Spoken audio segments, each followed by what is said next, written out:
Thanks. You. Good to see ya. You too.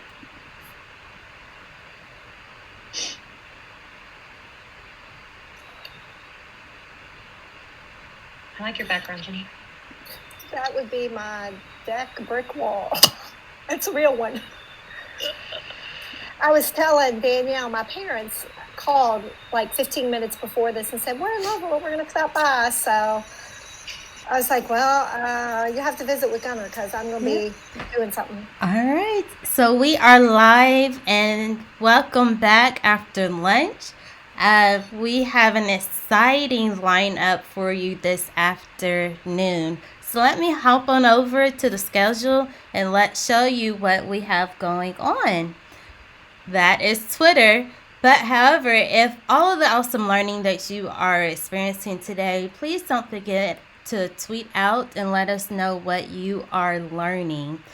So the lineup today after lunch, we do have JCPS reentry addressing knowledge gaps with the amazing Jeannie Aberly and also the incredible Lacey Eccles. Followed behind that is the JCPS teacher backpack with Kathleen Receiver and Susan Price. We also have the 5 Basics, another amazing lineup with Dr. Coleman, Susan Price, and others. And then the Standards Deconstruction Unit Planning. And we're going to close the day off with the JCPS Curriculum Frameworks and Instructional Frameworks. Again with Suzanne Kramer, Maddie Shepard, and Joe McKim. All right. So how are you all doing? How are you ladies doing? We're great. Living the dream. Awesome. All right. So it is exactly 12:30 on the dot. I am going to go ahead and turn it over to you all. If you need any help with the closed captioning or sharing your screens, I will be here to help you with that as well. All right. I think we have it under control. Do I look good? Am I shared? Closed captions on? They are on. You looking good? All right. It's not our first rodeo. All right. Hello, everyone. Welcome to Addressing Knowledge Gaps, Planning for Re-Entry. My name is Lacey Eccles, and I am the K-12 Science Lead. And my partner in crime today, my much better half, is my dear friend Jenny Aberly, who is the high school ELA lead. So this plan was rolled out at the end of the 1920 school year, and we're going to be revisiting it today to help propel us into the next, I guess we're down to a week and a half worth of time as we work together as teachers. So our purpose today is to continue thinking about the impact that remote learning has had on our students and how you, as instructional leaders, can do this important work. And we know this is going to be, and already has been, a very unique beginning of a school year with new norms, definitely some new challenges, and new gaps. And so we need to plan accordingly. This slide reminds us of the vision for this work. The work is centered around teacher reflection and teacher collaboration, both vertical and horizontal. And if you have your bingo boards out, you're going to hear Jenny and I say a lot about collaboration, both vertical and horizontal, where teachers are making intentional instructional choices. We need to start shifting from the mindset of remediation and coverage to a more holistic learning progressions and experiences, and start asking ourselves, how do we scaffold up? How do we spiral in? And how do we deepen learning? And of course, all of this is centered around that student experience and planning with the student in mind. Oops, turned on a pointer, didn't mean to. All right, so here's the timeline of the work that's been done in regards to planning for academic reentry so far. And you'll see right here, this big old arrow, this is where we currently are at the fall 2020 PLC work, where teachers are working together horizontally and vertically to make those intentional instructional choices. You'll see module 3 right here is a new module that's just been released by KDE, and it's centered around responding to reentry. So right now we're planning for reentry, then we're going to have students actually learning, and then we need to respond to that. So how can we use formative assessments to drive our instructional decisions? And later in the presentation, we'll talk a little bit more detail about that. So we encourage you and your school to continue engaging in this work together and considering who in your building is best equipped to lead this work. I'm going to hand it over to Jenny to dive into the first steps of the actual work. All right, thank you, Lacey. Appreciate that.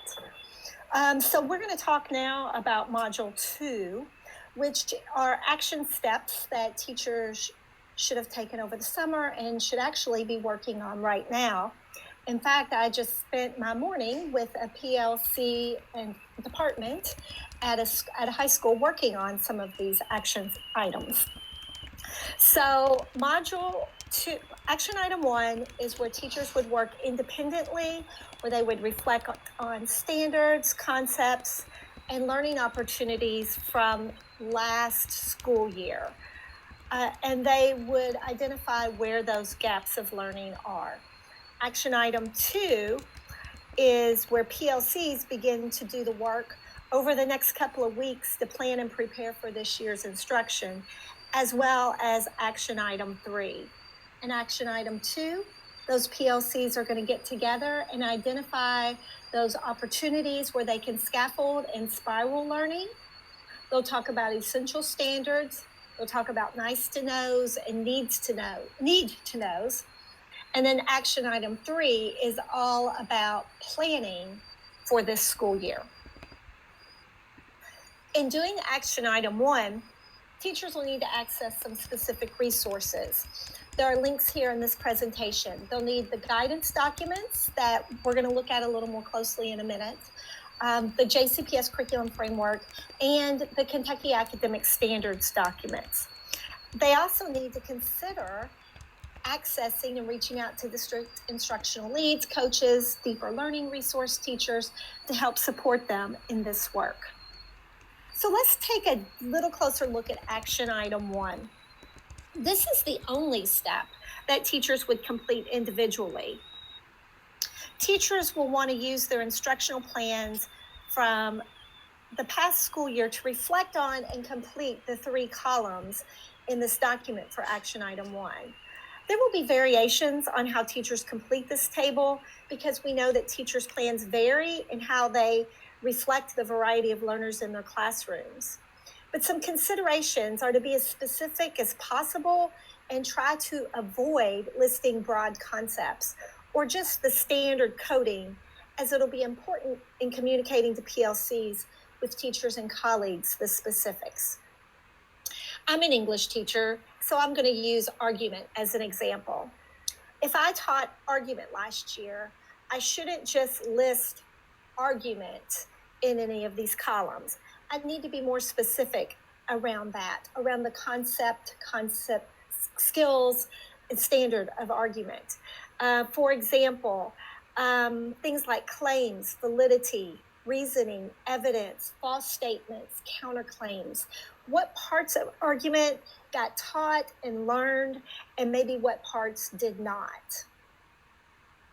If I'm a math teacher, I wouldn't just list fractions, but I might break it down into the content, concepts, and skills that were part of fractions. The more explicit we can be in part 1, in action item 1, the better we'll do.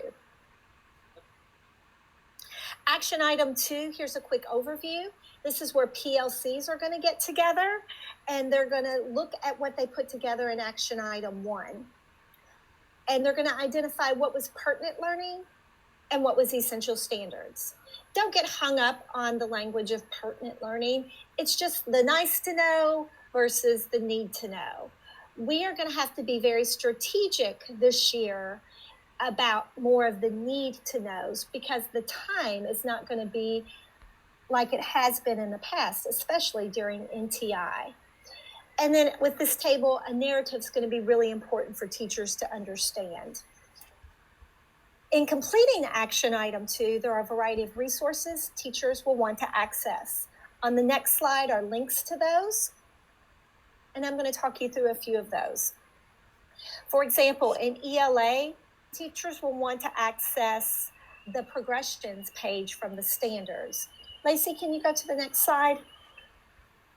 When you look at this view, it shows that progression on what should have come before and what's going to come after that specific standard. This will be a great resource, and ELA teachers should look at this. In math, this is a snapshot of the math standards and resources that teachers will want to use.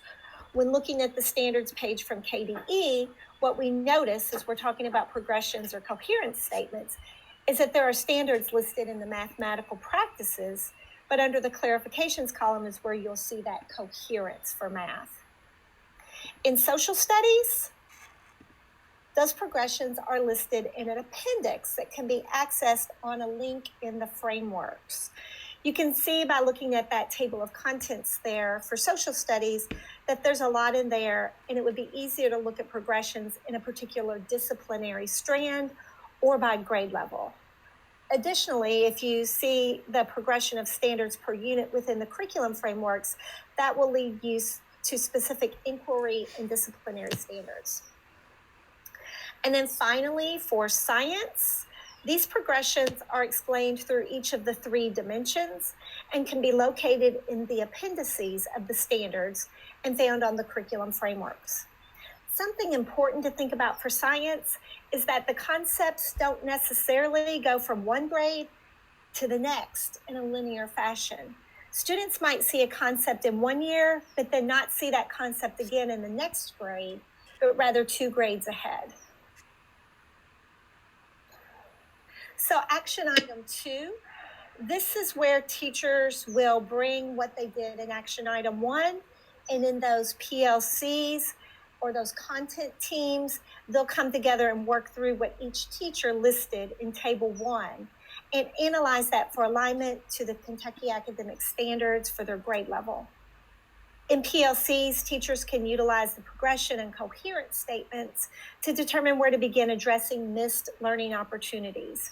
That's going to be really important here so that the teachers can understand how to help identify missed learning opportunities. So if you look at this table 2 here, you can see that there on the left-hand side is where they can identify learning opportunities, then determine, was that a nice to know, pertinent learning, or was that essential? Students need to have that and need to know that. And then provide a bit of a narrative to explain. So if I'm a 10th grade teacher, I'm going to fill this out based on what I did in 10th grade last year and share it up to my 11th grade teachers so that they can better understand how they can address those gaps at the 11th grade year. Lacey, I'm going to let you talk to us about action item 3. Happily. All right, so action item 3 is taking all that work that you've done in action items 1 and 2 and consolidating it to develop an actual instructional plan. So now comes the fun part. We've done all of these conversations. We've done all of this reflection. Now it's time to actually make an actual plan. So in this first column, that's where you're going to list the standards, concepts, and or skills from table 2.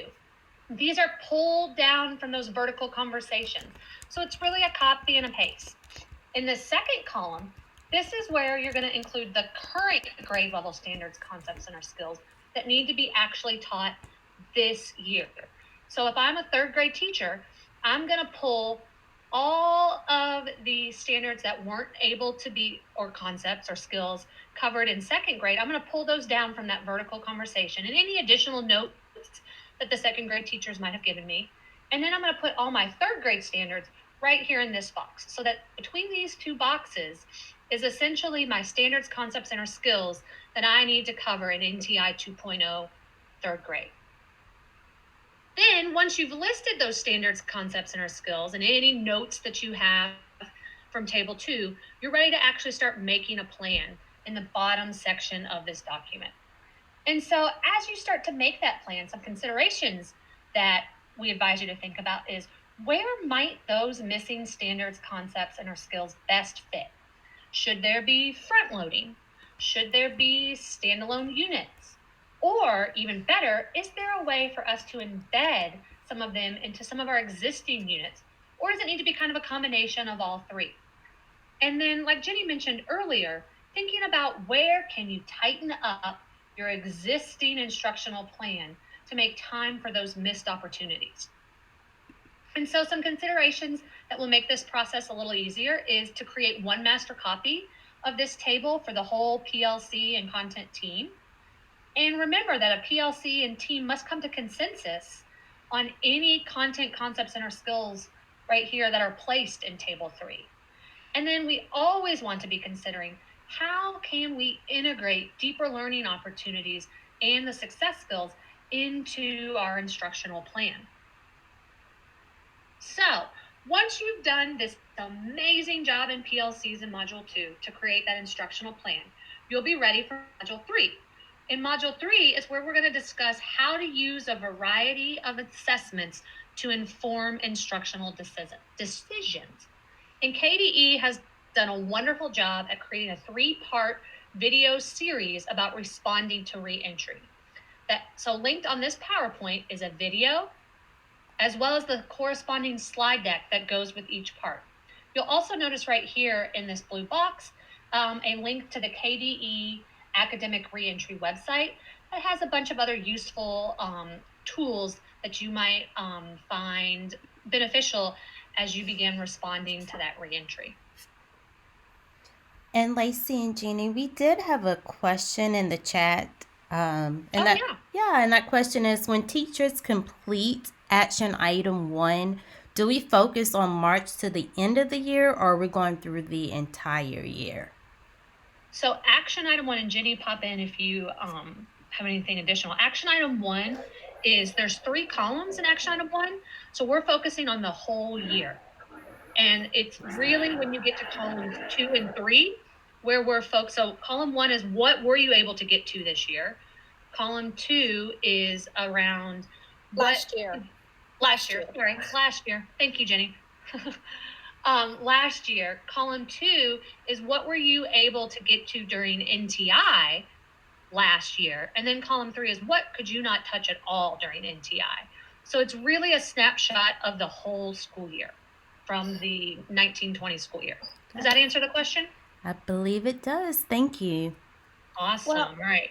And to add to that, Lacey, I know that last year during NTI, we were all just trying to figure out what we're going to do and how we're going to move forward. And in some cases, new material wasn't covered.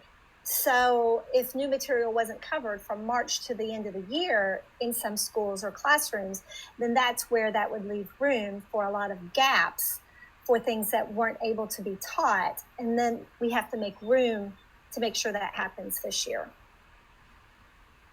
So in moving forward, for this school year, we're going to continue to provide professional learning and support for implementation of this reentry plan. Like I said earlier, I was actually working with the school for 2 hours this morning. They brought Table 1 information to the PLC, and then we worked on sharing and collaborating and putting together the plan for Table 2. And I will tell you that at the end of that time together, they really valued and appreciated that time to talk, to share, and to work together. And then next week, I'll go back and we'll work on Table 3. So that's just one example of how we can support schools and teachers as they're doing this work. We'll also be providing learning opportunities for AICs, PLCs, and different content-specific supports. So you can expect to be supported beyond just now. In moving forward, there are also some coherence considerations. Now that you know what to do, there are a lot of considerations and decisions to be made to make the process clear and coherent for teachers, like identifying who's going to support that work at the school level and help organize that, identifying those grade level or content level teams or PLCs and how they'll work together. Last year, we weren't sure what the space would look like for working. We know it's virtual now. And we know that there are lots of materials and resources linked within this presentation that we need to be able to provide to teachers. and time within the next couple of weeks for them to come together and do this work. Also thinking about how are the tables going to be shared up? Is it going to be a Google folder, a form? Is it going to be through PLCs? Is it going to be throughout the school? What's that going to look like? And how are those vertical conversations going to be structured? Is it going to be by grade levels and teams or just representatives? And then identifying those gaps and those plans. Like Lacey said earlier, are we going to need to front load? Can we embed? Can we spiral in? Can we do a combination of both? Really thinking about how that instructional plan is going to look this year to make sure we're able to identify those learning gaps that happen because of NTI in the spring. On this next slide are some examples of some reentry planning documents that might help teachers to know what to look for. Now, these are not perfect. They are not the only way to do it. This was something that teams put together last year as a model for teachers on how this could look. You could look at this and use this as a template, but it just gives you an idea of what those reentry documents, tables 1, 2, and 3, might look like for a team or for a PLC. We're here to help you, support you through this process. We've got NTI support pages there. Those are being updated for this year. Danielle, do we have any more questions? I don't believe so at this time. And if you do have any questions, please hop in there and ask those questions.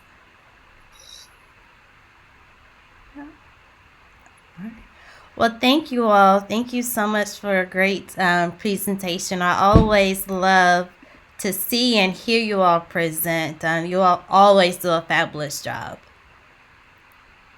You are too kind, Danielle. Thank you. Yes, thank I you. know, you are too kind. Oh, Thank you very much. thank you. Have a great day. Bye, you all. Bye. Bye, y'all. Have a great day. Bye. See you guys next week. Yes, next week. Keep on keeping on. Yes. So if you are in the chat, please continue to introduce yourself and let us know what school you are coming from while we are waiting on our next presenters.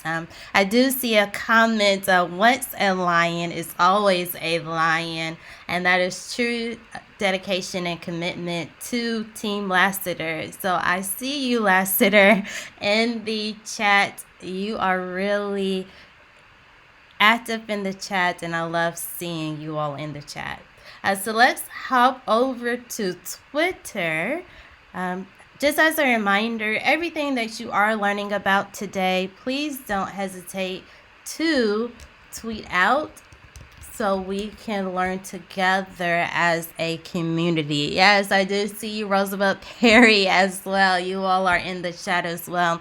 Again, keep on introducing yourself and let us know what school location you are from, and I will give shout outs to those schools. So as you are coming over to Twitter, our hashtag is JCPS Dig In. It stands for Digital Innovation because we are digging into technology. So hashtag any tweet that you are innovating with students or any tweet that you have a great idea about, you can use that hashtag. And look at the first tweet that pops up. We call him Chan the Man. He's also our DJ on the team. He is an amazing technical digital innovation with our team middle school. So yes, JCPS teachers, do you know what's in your backpack? Kathleen Receiver is Susan Price will be live today at 1 p.m. to help you unpack it all. Join us on the Digital Learning Channel, and you are currently on the Digital Learning Channel. I love that backpack. Before I go to the next tweet, I do see Wilder Elementary in the chat. Oh my goodness, Lassiter Middle School. I think your entire building is in the chat as well. There is Crumbs Lane King Elementary in the chat joining from us. And yes, Zone Wonderful Schools are in the chat as well. And then there is your digital innovation team. Zone 1, 2, 3, 4, and 5 right there. Those are amazing coglies that I get to work with every day. They really make this job easy to work with. And 4, just love those people. So shout out to Kinderbrook and Klondike first. You all did an awesome job presenting Jamboard on the Digital Learning Channel, and that was an amazing session. If you did not have time to watch that live, please go back. We always say the power of pause. Watch on demand at your pace, at your time, and you can rewind, pause those videos to get what you need out of those videos. So yes, again, Jenny Aberly and Lacey, you all rocked it out. I love. So how many people have been innovating with their Bitmojis? Mr. Morrison, this is awesome. He is in front of the Google Classroom on his screen talking to the students in with a Bitmoji. So this is, I agree, Heather, way to innovate for kids. This is awesome.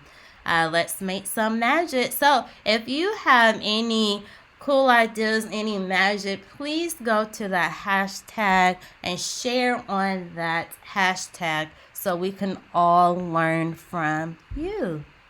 Now let's hop over to the chat. I see Chenoweth Elementary as well, Mercure Middle Schools, and Carmen is in the chat, as well as Maupin Elementary. Andrea Higdon, shout out to Math Elementary. I was a former math teacher, and shout out to her just for being in the chat and being a support as well.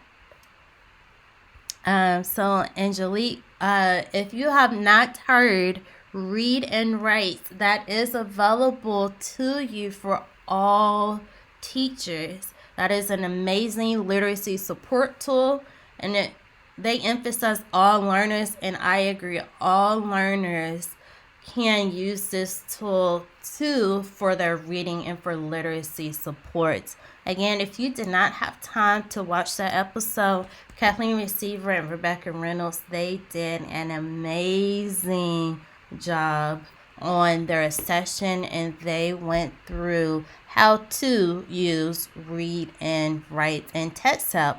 Not only do we have Read and Write, but pretty soon we will have Equatio as well. Yes, I see you, King and Norton. So these are, again, just other tweets. So don't be afraid. If you don't have a Twitter account, reach out to your digital innovation leader. They can help you set up a Twitter account. It is really a great network to learn from others. So let's hop over to the schedule. I do want to mention out that this schedule is available on the NTI page. And Heather Worrell, she did talk about the NTI page yesterday. But if you do go to Teacher Toolkit, that link is available right there for you, the live virtual learning schedule. So that will give you a schedule of everything that we will be talking about the next 2 weeks. And again, up next, we do have the JCPS teacher backpack. Yes, don't forget the hashtag JCPS dig in. With Kathleen Receiver and Susan Price. We also have the 5 basics, followed up by standards deconstruction unit planning. And we are closing out the day with the JCPS curriculum frameworks and instructional frameworks for teaching. Yes, Susan Price said, "Are you ready for the backpack?" And that was a great picture. Let me scroll back up. Are you ready for the JCPS backpack? Oh, and our friends, they are here with us. Hi, friends. How are you? We are good. How are you? Awesome. Are you all ready to get started? Do you want to start a few minutes early? We don't have to. We will start early just for you. We may end early just for you, but we'll start early. No worries. And I could still talk as well. Let me just give a few more shout outs to those elementary schools because I do see Miners Lane Elementary in the chat. Again, Arbondale Elementary in the chat. Klondike, as well as Roosevelt Perry and Lassiter. So please don't forget to introduce yourself. Let us know what school you are joining us from. And we look forward to learning from you all. I will turn it over to you. All right. Thank you, Danielle. Susan, are you ready? I'm ready. Okay. I'm going to go ahead and share my screen. I have my cough drop ready, so pardon any coughing fits here. It's great allergies. Okay. Sharing my screen. So as Danielle said, let me get my closed captions going. My name is Kathleen Receiver, and I'm one of the digital innovation leaders that works with our fantastic Zone 2 cruise schools, along with Jim Unger. And I'm here with Susan Price. And Susan, do you want to introduce yourself? Hi, I'm Susan Price. I'm the Executive Director of Curriculum Design and Learning Innovation. And we are excited to share another episode about the JCPS Teacher Backpack. Yes, and I hope that everyone has heard of this, but if you have not, and even if you have, we will probably teach you a thing or two today. So make sure you're following us on Twitter.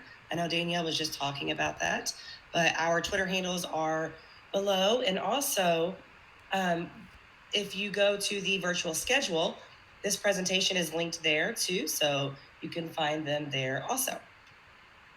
All right.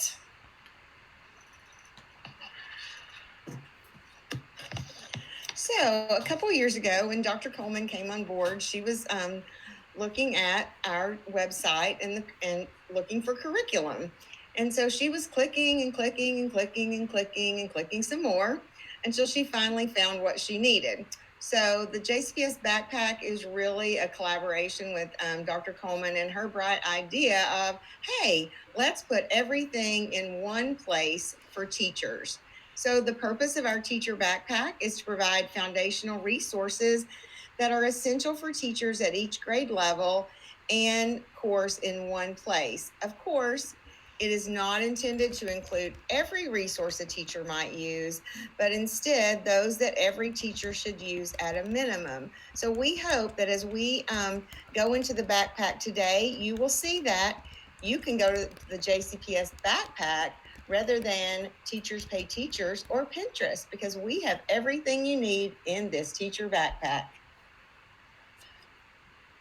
All right, so how do you access this teacher backpack? And actually, I just saw someone come across my email that's requesting access. If you are in your Gmail account on Chrome, you may not be able to access this presentation. I can open that up when I'm finished here, but try signing into your JCPS account, and then you will be able to see this presentation. So how do you access the teacher backpack? I'm so glad that you asked, Susan. So we have 3 ways to access the backpack. Much like Google, with Google, there's always more than one way to do things. So you can choose which way is right for you. This is the same with the teacher backpack. So the first way is, I'm pretty sure all of you have heard about our JCPS backpack, and you access that by going to either your Waffle and down to the backpack app, or even in something called the quick links. So once you're inside that JCPS backpack, there's an actual square there that says teacher backpack. And number 1 is pointing to that arrow, or number 1 has an arrow pointing to the teacher backpack. So you can access it there if you are already in the JCPS backpack. Or if you look on your Chrome browser, you should see a little folder that says JCPS quick links. If you click inside that folder, I have put in a request for them to add this to that folder. I don't think it's there yet. I haven't received a closed ticket on that, but hopefully it'll be there soon in that JCPS quick links. And that will just be for teachers or staff, not for students. The third way, and the way that I use, just because I go up to the Omnibox and start typing, is jcps.me/teacherbp.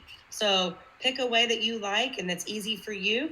And hopefully here soon you will not have to bookmark it, because it'll be in that JCPS quick links, which is kind of like a bookmark, a folder of bookmarks that the district has pushed out to your browser that they think are important items. And there are some really important items in there that you should definitely check out if you have not already. So that is how you access the backpack. And once you get to the backpack, the teacher backpack, excuse me, I need to make sure I say that, it looks just like this. Our IT, my colleagues in IT have done a wonderful job with this landing page. And you can see at the very top, you have 3 links. There's the JCPS digital backpack. So there's another way for you to get to it there. If you would like a tour of the teacher backpack, if you forget today and want a tour, you can click on that link and you can hear our fantastic voices again. Also, there is an ECE resource folder there with important information from our district ECE team. So for NTI, that link is up front and center for all of you. So obviously that is very important as well. And then they are separated, the backpacks are separated into 4 different kind of categories. So we have our elementary K-5 teacher backpacks in purple. You can see the middle school is in yellow. And then in green, we have our high school teacher backpacks. And then red, we have teacher backpacks for several different areas. So for elementary school, you would find your special area teachers here in the red section.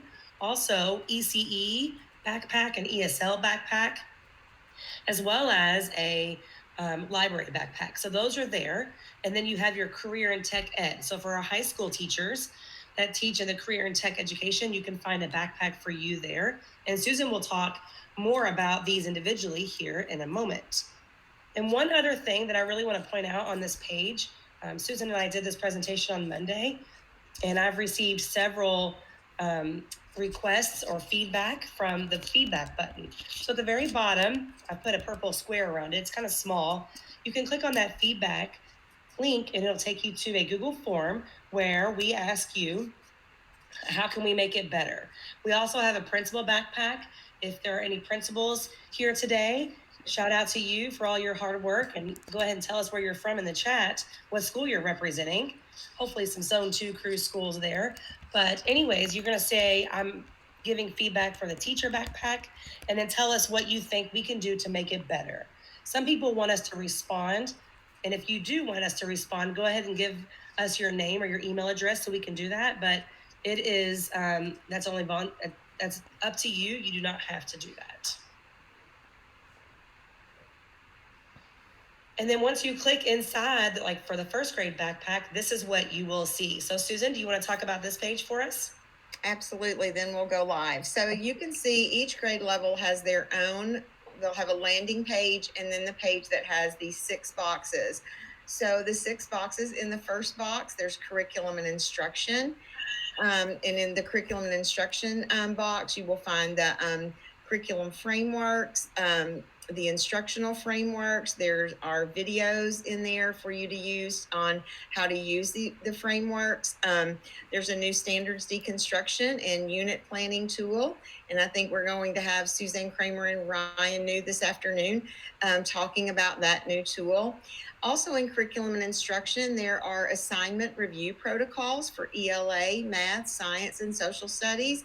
And we'll be rolling those out in CDLI in the next couple weeks with AICs and principals, so that you will also learn how to use those assignment review protocols.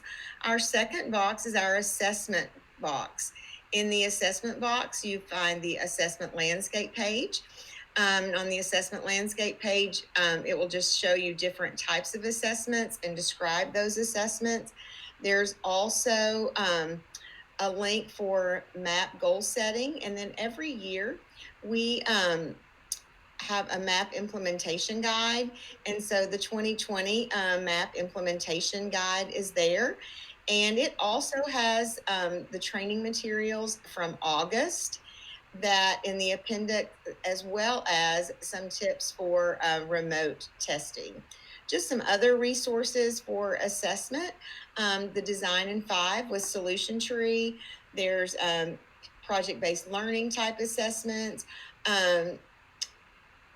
So there's 2 for that. And then there's also a resource for performance-based assessments, like how to just really reviewing the basics of performance-based assessments. So it's an article, and it just kind of leads you through if you are designing performance-based assessments. So actually in the curriculum frameworks, which you will hear later today, we have performance-based assessments built in this year as one of our new design features in the curriculum and instructional frameworks. The next box at the top is our content specific. So these are basically just resources that help support the content. As you can see, the first one is how to personalize learning, because we know how valuable it is to be able to personalize learning for each learner, especially during NTI, meeting students where they are and co-constructing their personalized learning path. So there's some information in that. There's also information for district literacy support, math workshop support. There's information with science and social studies. And the amazing Kathleen Receiver came up with color coding these. So as you can see, if you are in ELA, you can, in curriculum and instruction, you can move right over to content specific in the purple section and find the resources there to support those things. And also, Susan, what I really like is, for example, this is the first grade backpack. And so we have the instructional framework. And then when I click on the curriculum framework, it takes me directly to my first grade curriculum framework. Yes, absolutely. And so you don't even have to go through our CDLI website to do that. It goes right in. And as you can see, our curriculum frameworks are made up of modules, and within those modules are units. And so those are designed to assist teachers in planning and designing instruction. So the standards are there.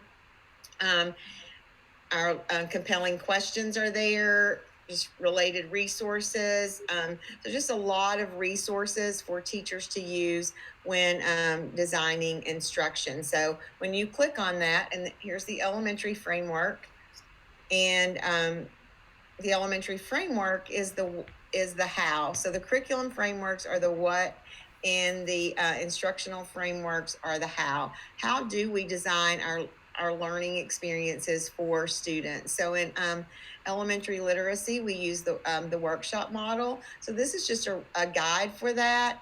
And you can see it has what teachers will be doing, what students will be doing. So everything really is a one-stop shop for curriculum and instruction in the teacher backpack.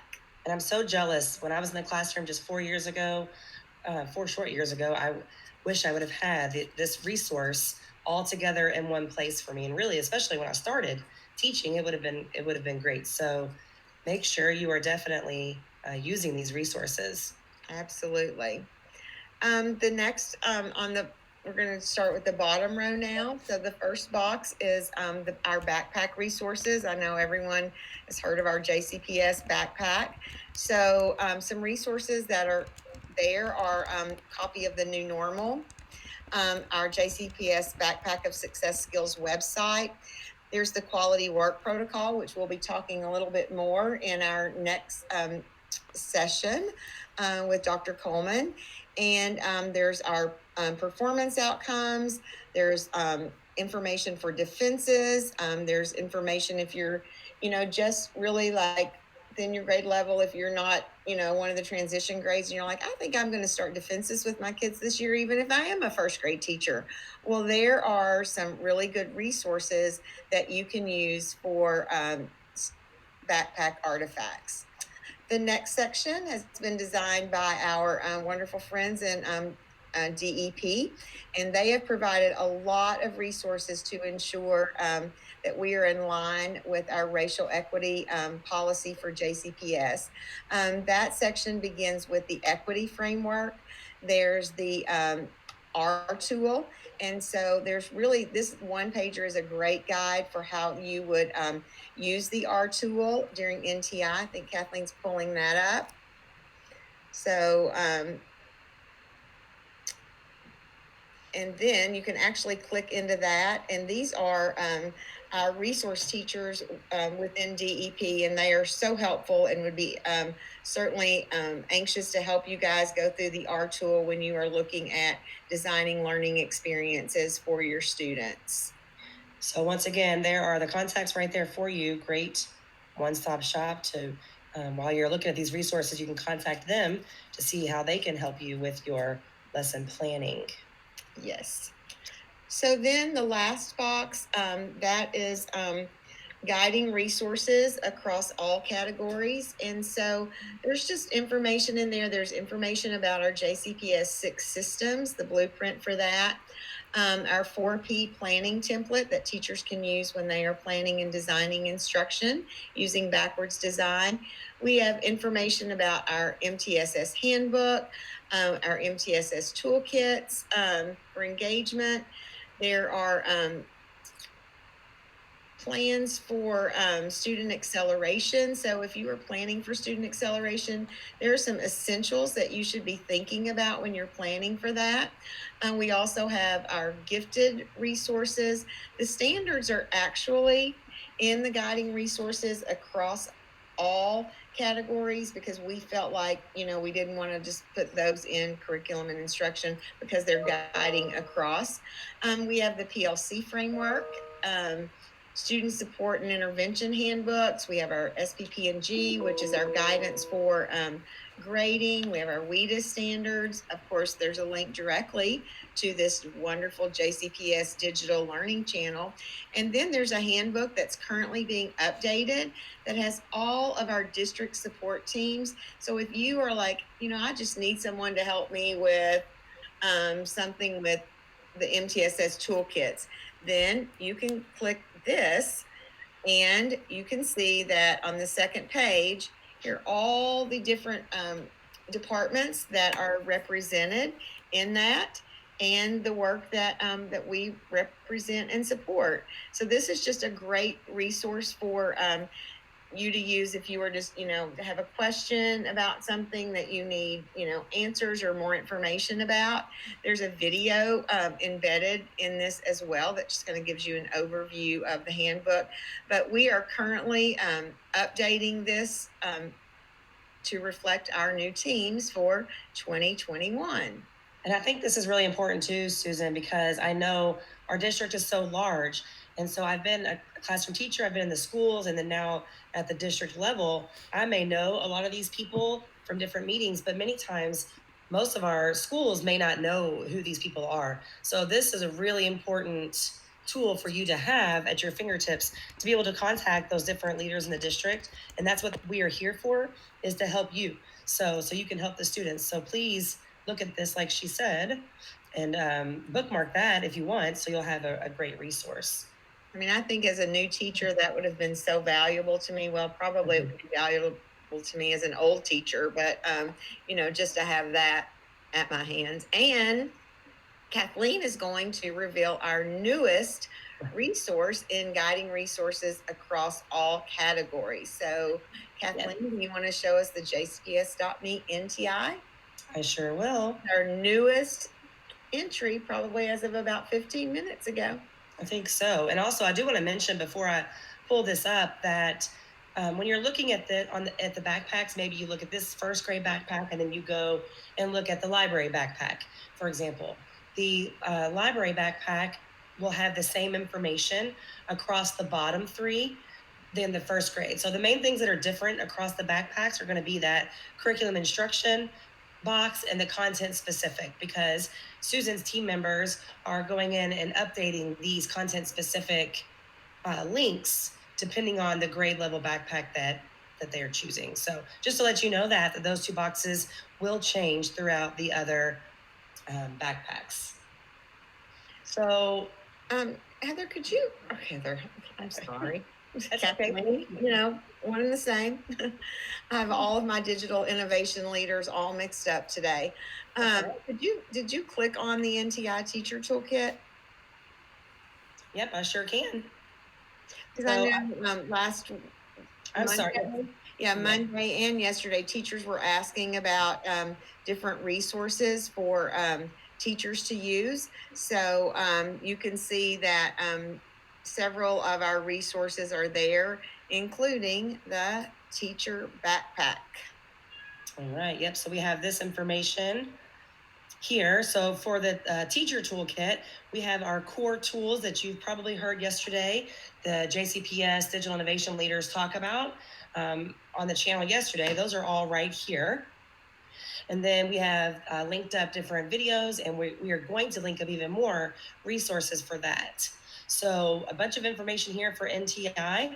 And as you scroll to the bottom of the page, many of our teachers, as once you get into the school year, you may want to up your digital agility with some certifications, or you want to learn more about something to better help your students, you can click on one of these to find out more about that there. So this is constantly changing and updating every day, almost pretty much. Our team updates it, so you'll want to check back. Also, we have a student toolkit. So this is for your students. Make sure that they know about this. You could even link this up in your Google Classrooms or on a document for your students that you know they will have. It goes through with different updates and information the kids will need. So that's awesome.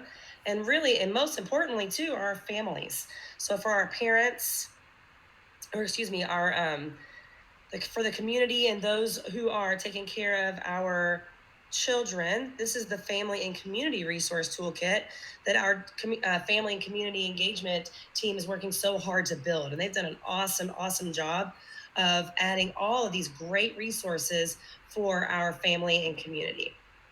I mean, look at all these resources. Isn't that amazing? Every day there's something new added. I saw in the chat, it was answered, but I wanted to mention it as well. Someone said, where is the NTI backpack? But the site, it is jcps.me/NTI. But remember, you can. Oh, sorry, we have plumbing problems at our house, and I have a remember, you can just go to the JCPS backpack and click on NTI, and it will take you directly to this page, and then you can bookmark that page if you need to.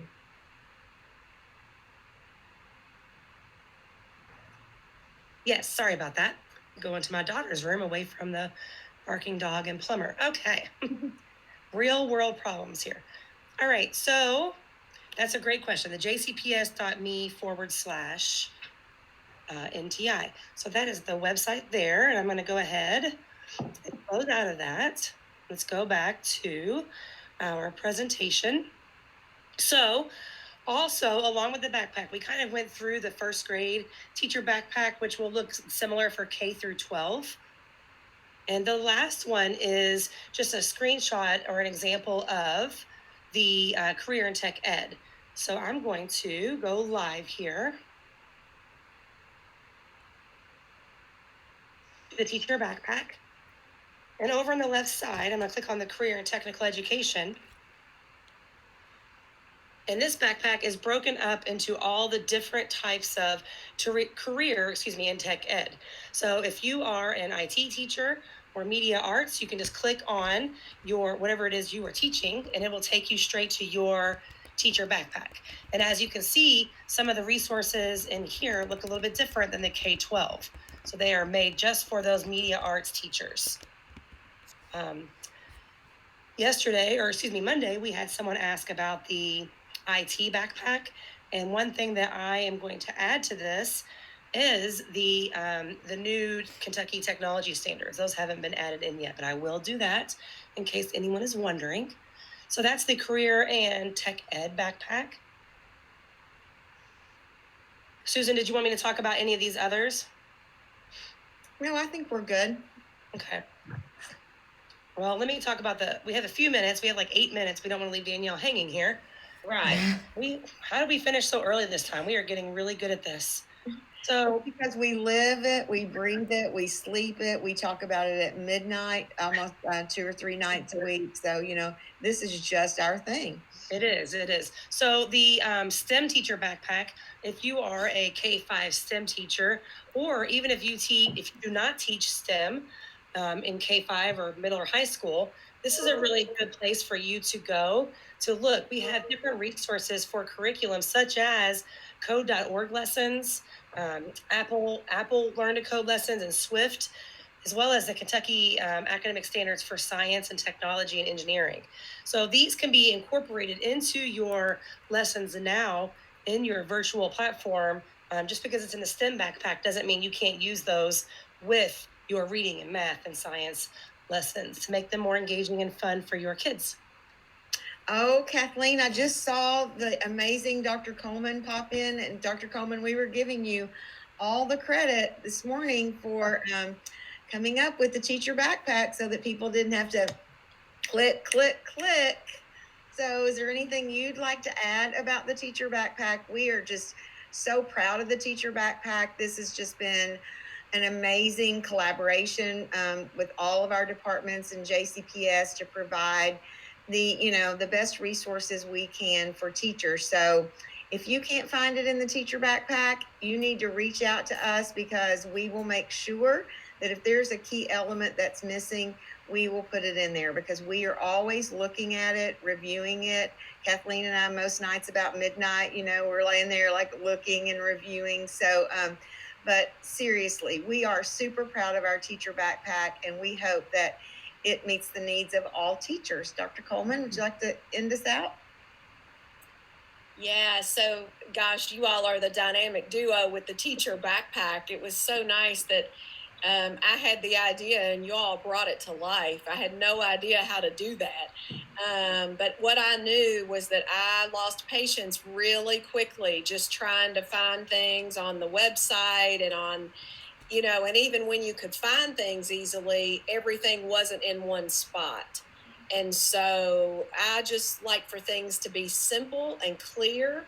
And it made sense to me that we would have a one-stop shop. So I myself use the teacher backpack multiple times each day. And so, as a teacher, it would always be open on my screen. I would always have it there. So I'm thrilled that people are on and learning about it, and I hope everybody's bookmarked it. That's what I do, is just keep it's bookmarked, and I use it continuously to look for resources and things. So I hope it's helpful. Thanks, Dr. Coleman. I think that ends it for our session of the JCPS Teacher Backpack. Again, if you have any questions, just feel free to reach out to Kathleen, to reach out to me via our email. Or they can fill out that feedback at the bottom of the Teacher Backpack form. That's right. That'd be great.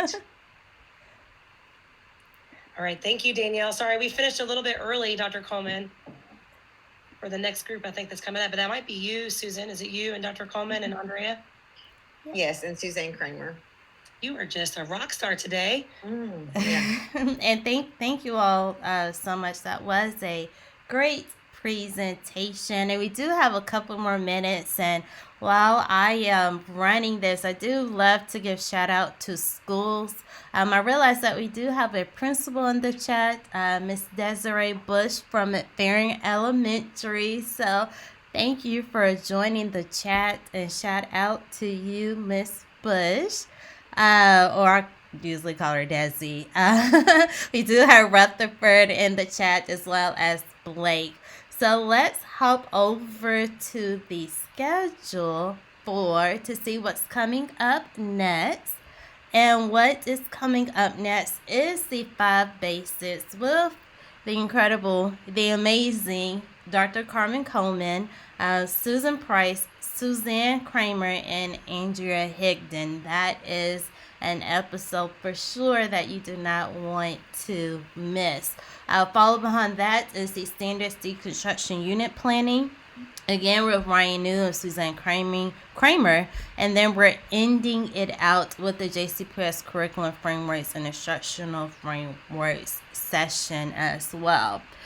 So I did have a charge to tweet out your learning. So anything that you are learning about today, don't forget to use the JCPS Dig in hashtag. So let's take a look at the JCPS Dig In hashtag and see who is tweeting out everything that they are learning and enjoying today. So again, we do have Kyle Chandler. He tweeted out, yes, that's 5. Yes, sir. So again, giving a shout out to our amazing panel that we have coming up. Love that tweet with Social Studies and JCPS ELA. 5 basics. Again, that's the backpack training. So continue to tweet to the hashtag. Again, if you don't have Twitter, reach out to one of your digital innovation leaders and we will be here for you. So how is the panel doing? How are you all? Well, thank you. Thank you. All right, so even though we are about 1 minute early, but I'm sure that you all don't mind if we get it started 1 minute early, I can go ahead and turn it over to you.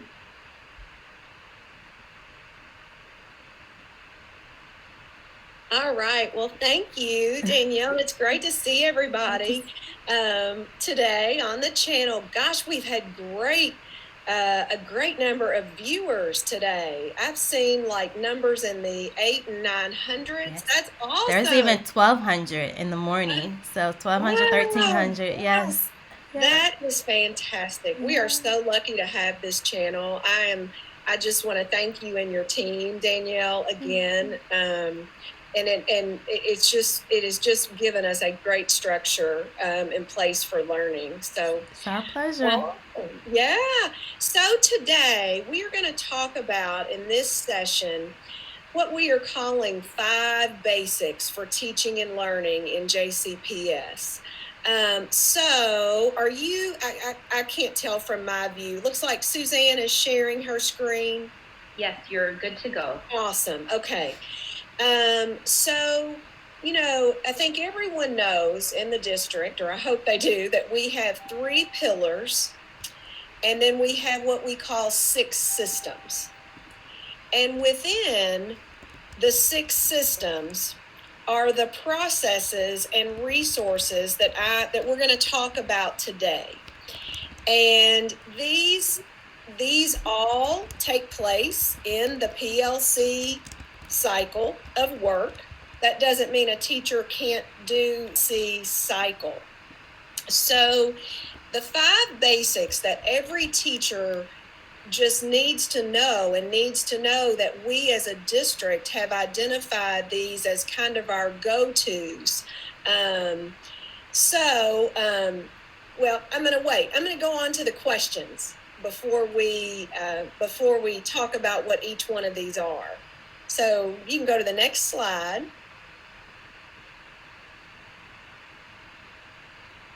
Oh, it might be stuck.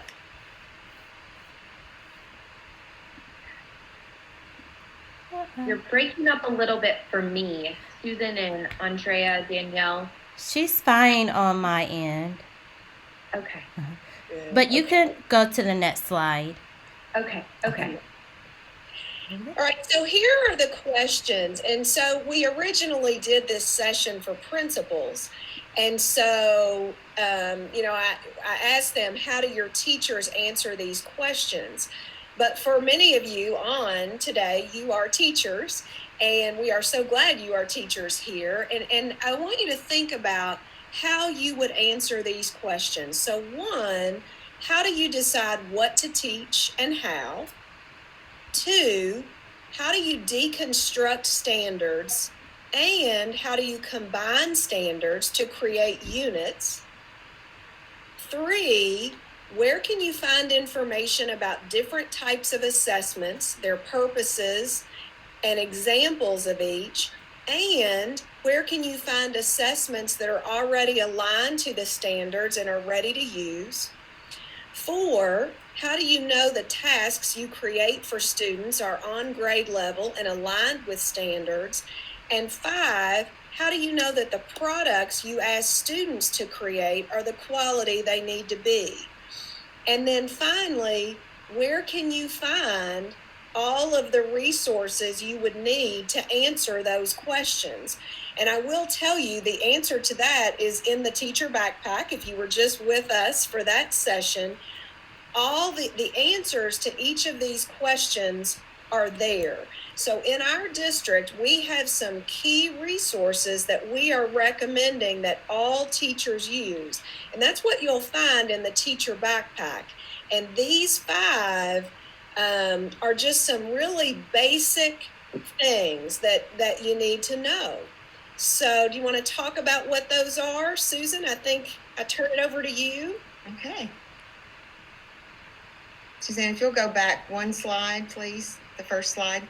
So Dr. Coleman, our 5 basics, and we had on Monday, we had so much fun at the end. We didn't reveal the answers. And so we had a little contest going in the chat trying to answer those questions. So if we have enough time this afternoon, we will still do that. So again, all of these resources are in the teacher backpack. But our first essential 5 is the curriculum and instructional frameworks, and you will hear more about that in just a few minutes.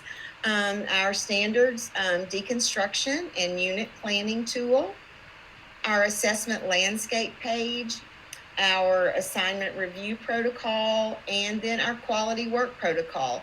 So in this presentation, we are just going to talk about these and how they impact teaching and learning and how they can serve as critical resources to really move our students to the next level. So Andrea is going to take it from here to talk about the standards, and then Suzanne will talk about the frameworks.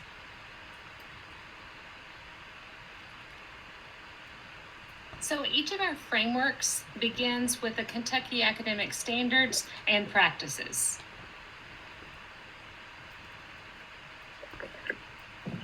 The purpose of our curriculum frameworks is to provide schools and teachers with design principles and guidance aligned to the standards and aligned to our vision for deeper learning, the backpack of success skills, and that connect locally to our community. And this purpose statement is for all of the frameworks across all disciplines in the district. And so all of our frameworks also have some common design elements that you will now see across the disciplines, including art, including world languages, and in science, social studies, math, and ELA. So all of our frameworks are designed to ensure equitable and culturally responsible experiences. That is a piece that we have been working very hard on and partnering with our DEP colleagues to connect on those pieces to ensure that our curricula is living, is connected to the experiences that our students are having. It's created to be a framework for standards-based instruction that's intimately connected to the success skills. And our frameworks are flexible, which means they aren't prescriptive. There isn't one right way to design instruction in our frameworks, but that collaborative teams can use the frameworks to design high-quality learning experiences that are a fit for their context and their students. We offer high-quality, vetted resources for planning. We know that materials matter and that access to quality resources is an equity issue. And so we've ensured that all of our frameworks are filled with quality resources to design around. And then also all of our frameworks facilitate the implementation of deeper learning, PBL, and personalized pathways for students. So we've talked about the what to teach. The instructional framework provides a disciplinary structure for the how of teaching and learning. Each of the frameworks is based upon research and includes best practices for engaging all students. The instructional framework outlines possible teacher and student moves to ensure an equitable and engaging learning experience for all students.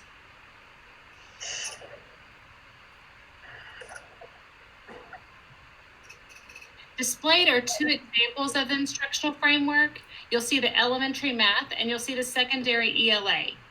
Note the re-envisioning of the elementary math framework to include the 3 models of math workshop. There's the inquiry, task, and share, which includes differentiation and choice by process and product. You'll also see the mini focus lesson and a whole group with intentional learning centers based on the focus standard and our fluency standards at the grade level. Or you'll see the focus lesson in small groups in a whole group experience.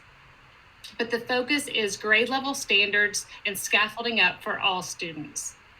Each of these models provides voice, choice, and differentiation, with the teacher serving as facilitator and the students developing success skills as they become more and more independent learners.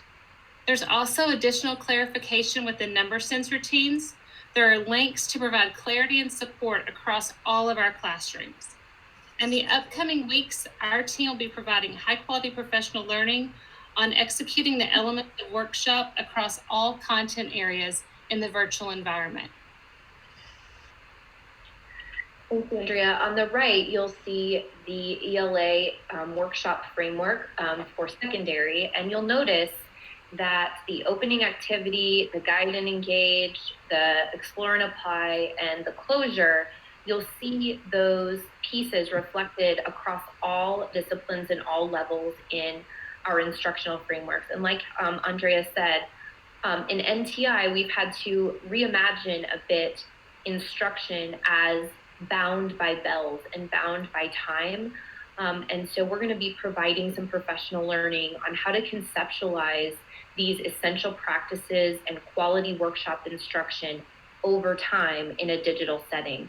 And we'll have a little bit of that coming up this afternoon in Joe and Maddie's framework presentation as well. So our second element of the foundational 5 documents, essential resources for planning, is standards deconstruction and unit planning tool. And this is embedded as part of the PLC process. And we have made some adjustments to this document, and the purpose of it is to be an essential aspect of long and mid-range planning.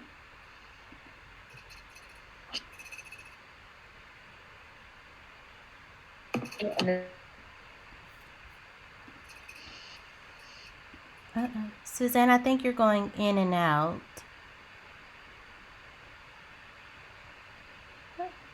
Before the standards deconstruction document was completed at the beginning of the school year, we've now embedded it over time and in units so that the planning is more intimately connected to the assessment. So it's just in time deconstruction as part of the planning process.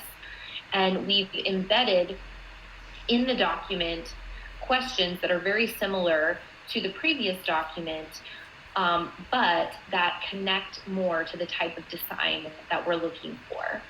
And so, for example, this is the document that's linked in the framework.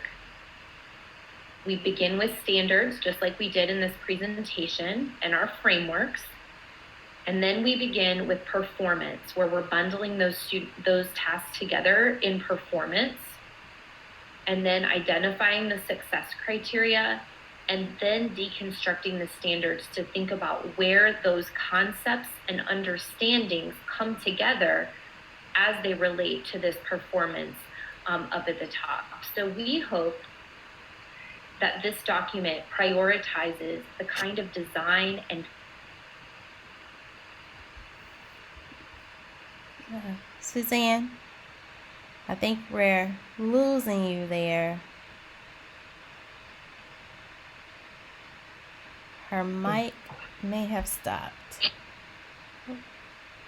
I bet Susan can take right over. I can, because we need to move on to the next slide. Okay. So our third essential is our assessment landscape. And so in the teacher backpack, remember, you can click on assessment landscape, and that will take you directly to our assessment landscape page, where you will find different types of assessments, how they should be used really in the triangulation of data when you're making those instructional decisions. So we have information about universal screeners, our formative assessment, because we know that it's, we need to be formatively assessing our students all along the way as we continue to design. Then there's information about the summative assessments, and then demonstrations of learning. And I think, since I've been in JCPS and we've started demonstrations of learning, it has been one of the most amazing ways that I've seen with assessing our students, because I've seen students who probably wouldn't have talked at all, and they are showing their work. They understand why they did it, the purpose, and it's just been so exciting. And so then those demonstrations have led to our defenses. So our assessment landscape page will give you more information, but so those are the types of assessments. Then our team has actually designed assessments, and those assessments then are found in our curriculum frameworks. So Suzanne is going to share just one type of assessment design that's in their frameworks. Suzanne? Can you hear me? Yes. Okay, I don't know what happened. I apologize. So this is an example of the assessment design represented in our frameworks. And so you'll see a formative performance task, a summative performance task, and a transfer task. And you'll see this comes from Unit 0, which is from ELA grades 6-8. And this design is present throughout all 4 modules. But we're laying the groundwork for this assessment design in Unit 0.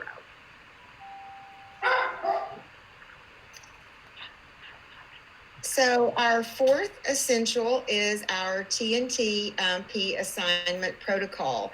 So if you haven't heard of TNTP, they were the group that had research on called the opportunity myth. And if you haven't read the opportunity myth, you really should, because what it really reveals is that students are graduating from high school and they aren't ready. And one of the reasons that they aren't ready is because they have not had the opportunity to have access to high quality materials. And so with that, they have developed assignment review protocols. And so the purpose of those assignment review protocols is just really having teachers take a look at what they're assigning, and and if that assignment is really giving students the opportunity to not only engage, but to meaningful engage in worthwhile grade level content. So it's a process, and we know that you probably are not going to use that for every assignment that you are, assigning students. But when you're, developing your units and you're thinking about what are those projects or what are those, benchmarks along the way that we're really looking at to see if our students have mastered the standards, well, I just encourage you, before you design projects, to use these assignment review protocols to ensure, that students are getting, access to quality Tier 1 instruction, because that will move us forward when students are, if they're just being exposed, that is, that's just great, because if they're exposed, then they're going to take that learning to a new level. So this is just a tool that, helps you design those learning experiences. So then our 5th essential is the quality work protocol. Quality work protocol really isn't anything new for JCPS. We've been using this for, a couple years now. When we started, looking at evidence to go in our student backpack, we were like, well, how are we going to know if the evidence going in our student backpack is really quality? So we found the quality work protocol. And the purpose of the quality work protocol, it really provides a common vision as we use student work to really improve teaching and learning. But I also encourage you, when you're looking at student work and using the quality work protocol, that you will also have students reflect on their work. You might have students actually go through the quality work protocol, because we know that colleagues and teacher teams can analyze, but when you really have students looking at their work, they're reflecting on it, they're getting and giving feedback on their work, that's what's going to take it to the next level. So if they don't understand what quality work really looks like, and if we haven't really talked about what does quality work really look like and showing models and examples, then students aren't going to know the expectation. So the quality work protocol is just a tool that will really help teacher teams to analyze that work and then take that work back to the students so that then the students can reflect on that. And so we wanted to bring together how these resources support the implementation of the instructional core. So just like Dr. Coleman articulated at the beginning of the presentation, our district has the 3 pillars and the 6 systems. They surround and they are the backbone of everything that we do. Here in the center of this graphic, you'll see the instructional core with the student in the center. You see standards and curriculum, assessment, and instruction, which we've captured in all 5 of these tools that are essential for planning. And so as we think about designing quality tasks, we know that task predicts performance, and deconstructing student work and giving dollops of actionable feedback, and then designing backward using those curriculum frameworks and the standards deconstruction tool. That is the work of the instructional core, ensuring a high quality teaching and learning experience for all students. Oh, let's not look. Take the answers away, Suzanne. I'll go back to the beginning. Okay. So Dr. Coleman, we do have a couple more minutes. So we know that we have a lot of teachers out there. So we're just going to have a little fun in the chat. I'm going to read the question, and we're all trying to monitor the chat as well. So if you will just, I'm going to give like a minute. If you'll just type your answers in, and then we will go back at the end and give you the answers. But we think you probably already know the answers. So number 1, what essential do you use to decide what to teach and how? Go.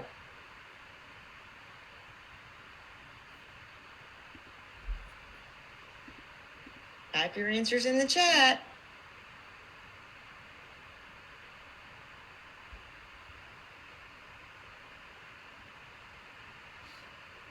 And there might be a little delay. Okay. For receiving I this. think there is. Okay. All right. Well, I can assure you that in that chat, the answer is the curriculum and instructional frameworks. So that is where you go when you are deciding what to teach and how to teach it. The what to teach is the curriculum frameworks, and the how to teach is the instructional framework. And that is in the chat. People All are coming right. in. Yay! Okay. Number 2, here we go. How do you deconstruct standards as well as combine standards to create units of study? So which one of the essential 5 are you going to use to do that? Go.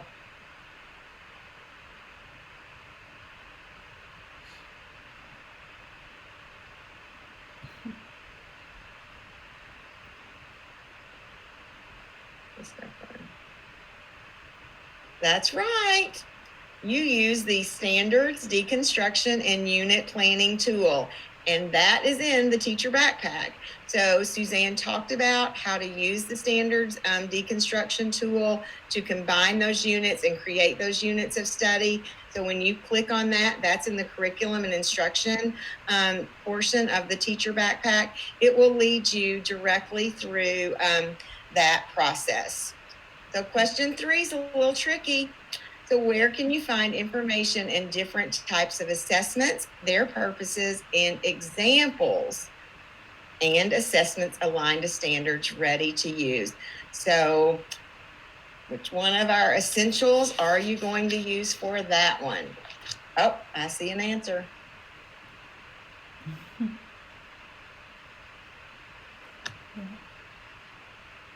And while we're waiting on that a little bit of delay. I just want to give a few shout outs. There is Dr. Lawrence is in the chat, as well as Tom Aberley. So Dr. Aberley is in the chat. And just thank you all for participating in the chat. We do have Jason Harvey. He is in the chat putting in some answers as well. Yep, and I just saw the assessment landscape is Yes. where you go to find information about the different types of assessments, their purposes, and then in the curriculum frameworks, you will find assessments that are aligned to standards ready to use. So how do you know the task you create for students are on grade level and aligned with standards? Which one of our quality tools will you use for that? And again, thank you to, we have Dura Farmer, he's in the chat. He was answering some questions. Carrie Mucker, Bill Miller, Eric Johnson, Emily, yes, and Dr. Aberley, Erica Lawrence. That's awesome. Yes, Vicki Letty is in the chat as well. Okay, so we know the answer to number 4 is our assignment review protocols, and those are linked in the teacher backpack. So our last question is, how do you know that products you ask students to create are the quality they need to be? So we'll just take about 30 seconds.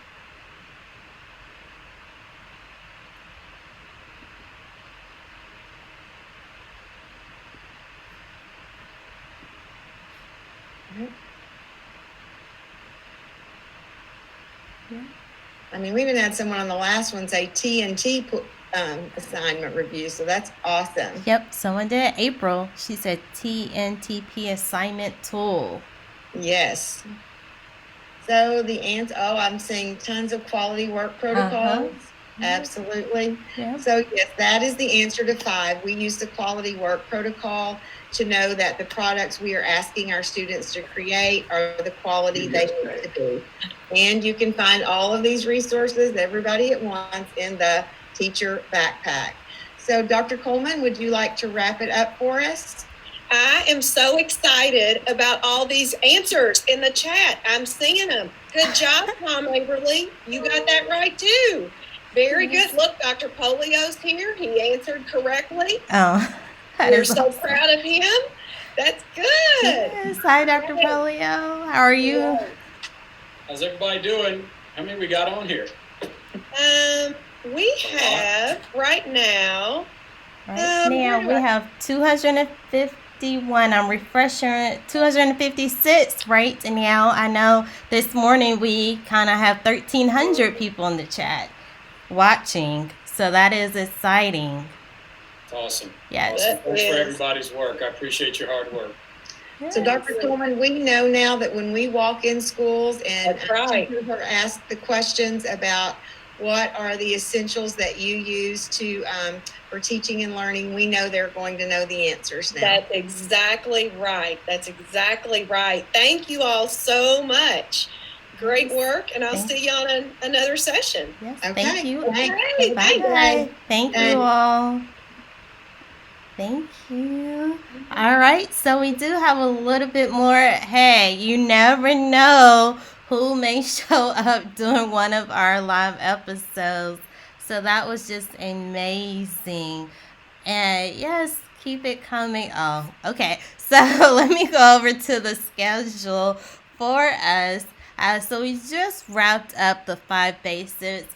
Suzanne Kramer, she will be coming on again with Ryan New, the standards deconstruction and unit planning. And after her, it is the JCPS curriculum frameworks and instructional frameworks with, again, Suzanne Kramer, Maddie Shepard, and Joe McKim. They will conclude our day today. So let's hop over. And again, let me show you where you can get this schedule. You can go to, as Susan Price was talking about, jcps.me/NTI. It will bring you to the home page, and you can click on the teacher toolkit. From the teacher toolkit, as we were talking about with the JCPS backpack, there are all of these resources available to you.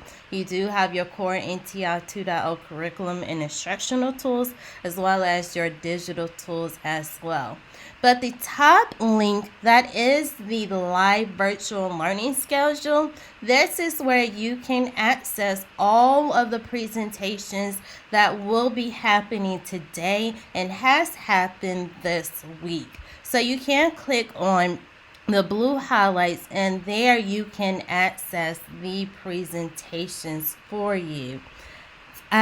So let's hop over to Twitter to see what we are talking about on Twitter as well. And again, don't forget to tweet out to the hashtag about everything that you are learning. Oh, shout out to Stephen Dern.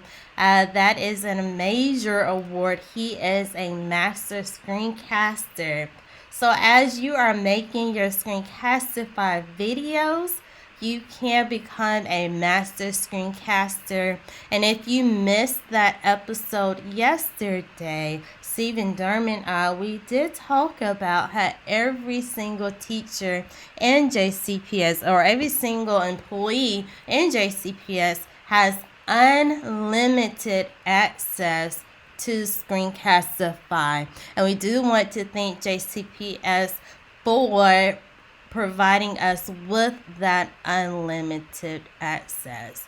So there are a couple other tweets to that hashtag on the JCPS Dig In hashtag. Yes, Mucker Teacher, JCPS Dig In today for the win. And again, keep tweeting out everything that you're learning, any innovative ways that you are incorporating technology, or it doesn't even have to be technology. Anything exciting, we want to get excited with you, and we want to celebrate with you as you are going through NTI 2.0. I do see some of my friends in the room with us. We do have Ryan New and Suzanne Kramer. How are you all? We're well, thank you. Thanks for having us again. Yes. You know, you'll always rock it out in your presentation. I'm sure that this will be another great presentation for everyone. Thanks for the pressure and your confidence. No pressure. No pressure. All right, so I will turn it over to you all.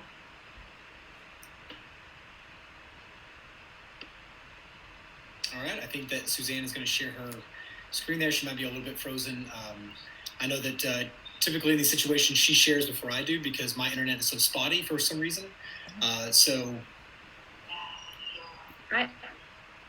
I'm going to try. I was just on the learning channel and it wasn't loading, and I see Danielle is frozen. So, okay. Danielle, are we good to go, or should I wait a second? I don't see your presentation, and I can possibly share the presentation as well. No, I haven't. Okay. I haven't started. Okay. Yep, we're good to go.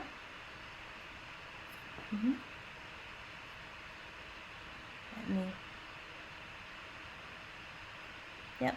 And while we are, while you're sharing your presentation, I do want to say, yes, Deborah, she said that she's still hanging out. And thank you, Deborah, for still hanging out with us.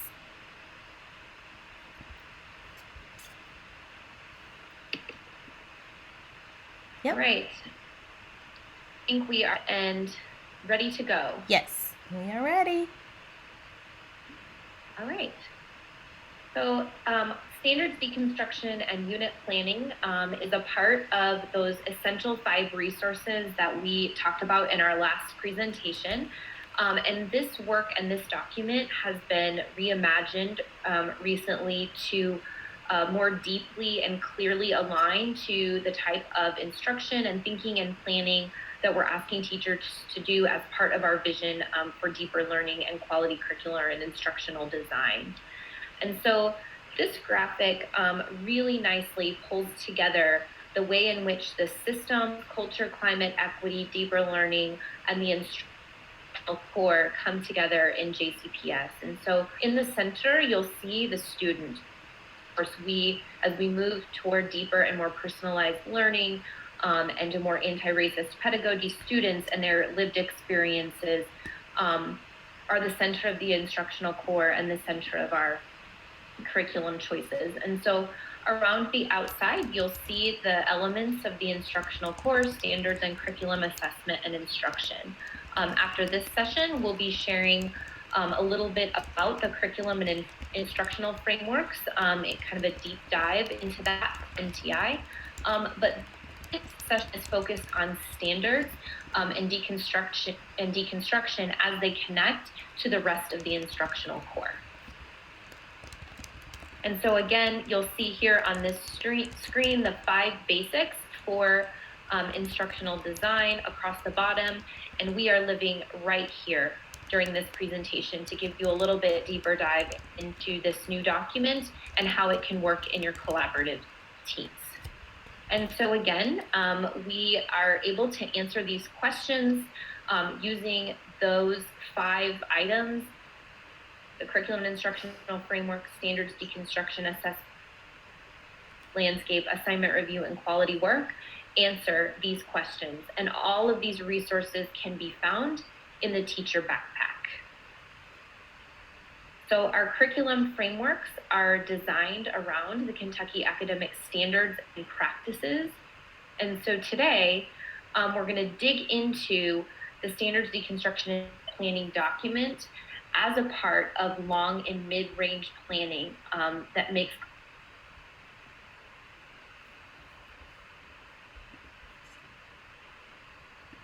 Suzanne, I think you're going in and out again.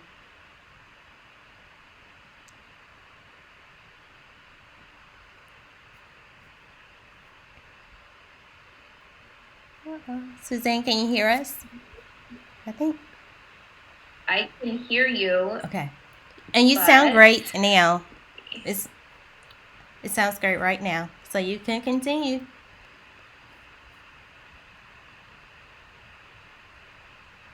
Okay. Or maybe not.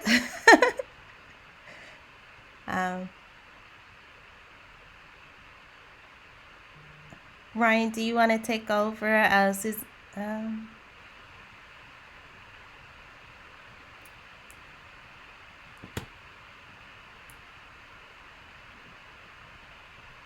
Can you hear me now? Yes, now we can hear you. Do you have any headphones or earbuds in?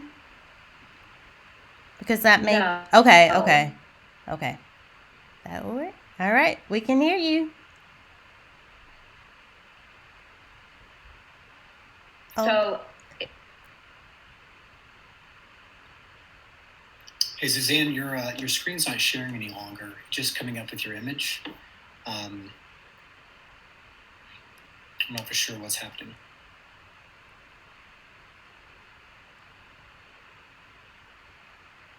I think I jinxed her when I say that we can hear her. And I can pull up the slides if you need me to, and we can kind of go through there.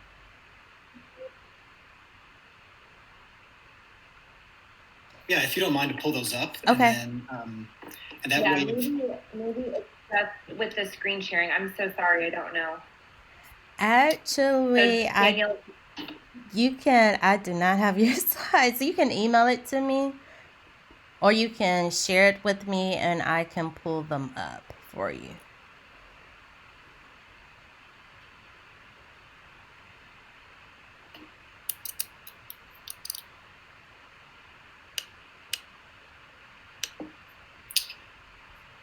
Tell you what, I'm going to go ahead and share my screen if that's okay. Okay, yeah. That is perfectly okay.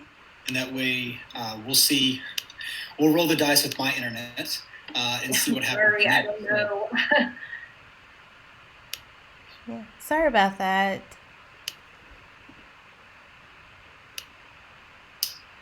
Are you able to see my screen okay? Yes, we can see your screen. You're good to go. Okay, so I think this is where we were. So if you want to pick back up, Suzanne. And then you can also turn on your closed captioning for anyone that needs some.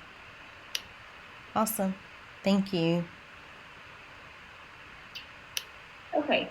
So as I shared, standards deconstruction and unit planning is a part of mid-range planning, and we've connected it more to the unit level. And so, Ryan, did we want to look at the blank document here, or just move forward with the before and after maybe? Yeah, that's fine. Yeah, okay. So one of the questions might be, why are we reimagining standards deconstruction? So we've got two lists for you here, a before and the current. Before, oftentimes teams deconstructed standards at the very beginning of the year, but it was only really done once per year, really limiting the capacity for teachers to find the nuance and better understand those standards, or even how their students would respond to it. So now teams are able to deconstruct standards at the unit level, making it sort of a more representative model of being able to look at how students are interpreting and understanding those standards, and being able to make certain instructional and curricular shifts to better help those students meet those standards. Therefore, then, before, assessments were oftentimes developing at the beginning of the year and not really at an on-time analysis. So we can't really predict where or who our students are at the beginning of the year until we get to better know them through relationship building and, when they actually start giving some assignments. So now that assessment can reflect ongoing thinking around the standards, right? So that it keeps standards at the foreground constantly, right? That it's not something to be ignored as we move into it, but something to be returned to constantly to help ground our thinking and where we could go.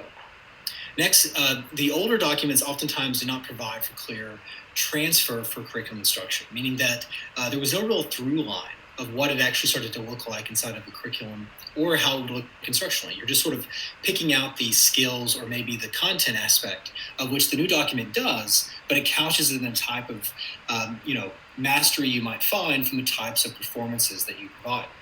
So ultimately, that allows you then, in the now, to backwards plan your design, to better align to your curriculum and instructional processes. And ultimately, before, oftentimes there was a lack of attention to strategic bundling of standards, which then very quickly led to an isolation of content and skills, which made it very much about coverage. Where now, because we're able to bundle standards in a particular way, we're better able then to figure out how that bundling of standards leads to certain types of performance outcomes that we're trying to get our students to be able to do. One issue that we've had with that, and looking at this process of what we're going to share with you today, is that oftentimes when we are the leads, we're going through to sort of model what this might look like, we really siloed within our contents, which is not exactly very helpful for our K-5 teachers. So Suzanne and I are going to be presenting on 8/17 next Monday at 1 o'clock, where we're going to be looking at how to make interdisciplinary choice boards align to this standards deconstruction process, so that you're able to pull from each of these different standards from different contents and be able to bundle those together in a way that would make a very meaningful unit for our elementary folks. So what does this process start to look like for each discipline? So what we're going to do is that I'm going to walk you guys through what we did in social studies. That way you're able to see two things. The first is, what does the document actually look like? And number two, how do you go about filling out that document? Then what is going to happen next is that Suzanne is going to take us through her 6/8 ELA version so that you can see some of the nuance that might appear across different contents.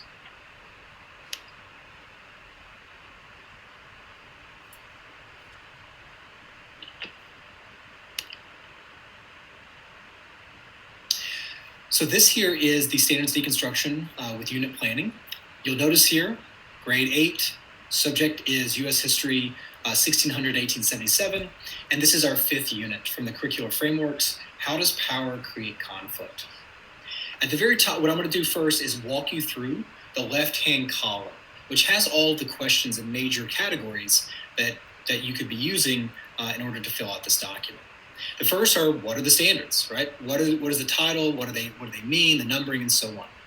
Then we see the type of assessing, right? The type of assessments that you're going to do for that student learning, right? We got a few questions there. Then we're looking at, well, what is the success criteria for the mastery of those standards through the assessment that you just built above, right, in your thinking. And then finally, we start to break down the standard, right? So that we have this idea of, here's the type of assessments that help us better understand that bundling. Here's what that success would look like. And then here's how I need then to break down the standards based upon content or concepts and skills and the types of prior knowledge that students are going to need. So let's walk you through then what that might look like. Because of the new standards for social studies, what I decided to do here was to break up that understanding into basically two major strands, of which there's 4 columns. So you'll notice, because this provides me greater flexibility about how I'm going to hit each of those inquiry standards and how that I will also address the disciplinary standards. But because there's so much skill in the inquiry standards, I separated those 2 out to make better sense the types of assessments you might see when it comes to, say, using evidence and when it comes to communicating conclusions. Over here, I just put these 2 together so that's not just one gigantic list, right? But you can sort of see here that in ours we have civic standards, we have economic standards, geography standards, and history standards. And there were probably more to this. This is just one example of how teachers might use. So here we see assessing the student learning. What assessments will be used to measure student mastery? What potential performance tasks will be included in this unit or lesson? How will you offer multiple ways of assessing learning? And what opportunities are there for deeper learning, backpack of success, artifacts, and or real-world connections? So you'll notice here that I try to break down what those formative and summative assessments might be when it comes to specifically the creating claims, the using evidence and the communicating conclusions, right?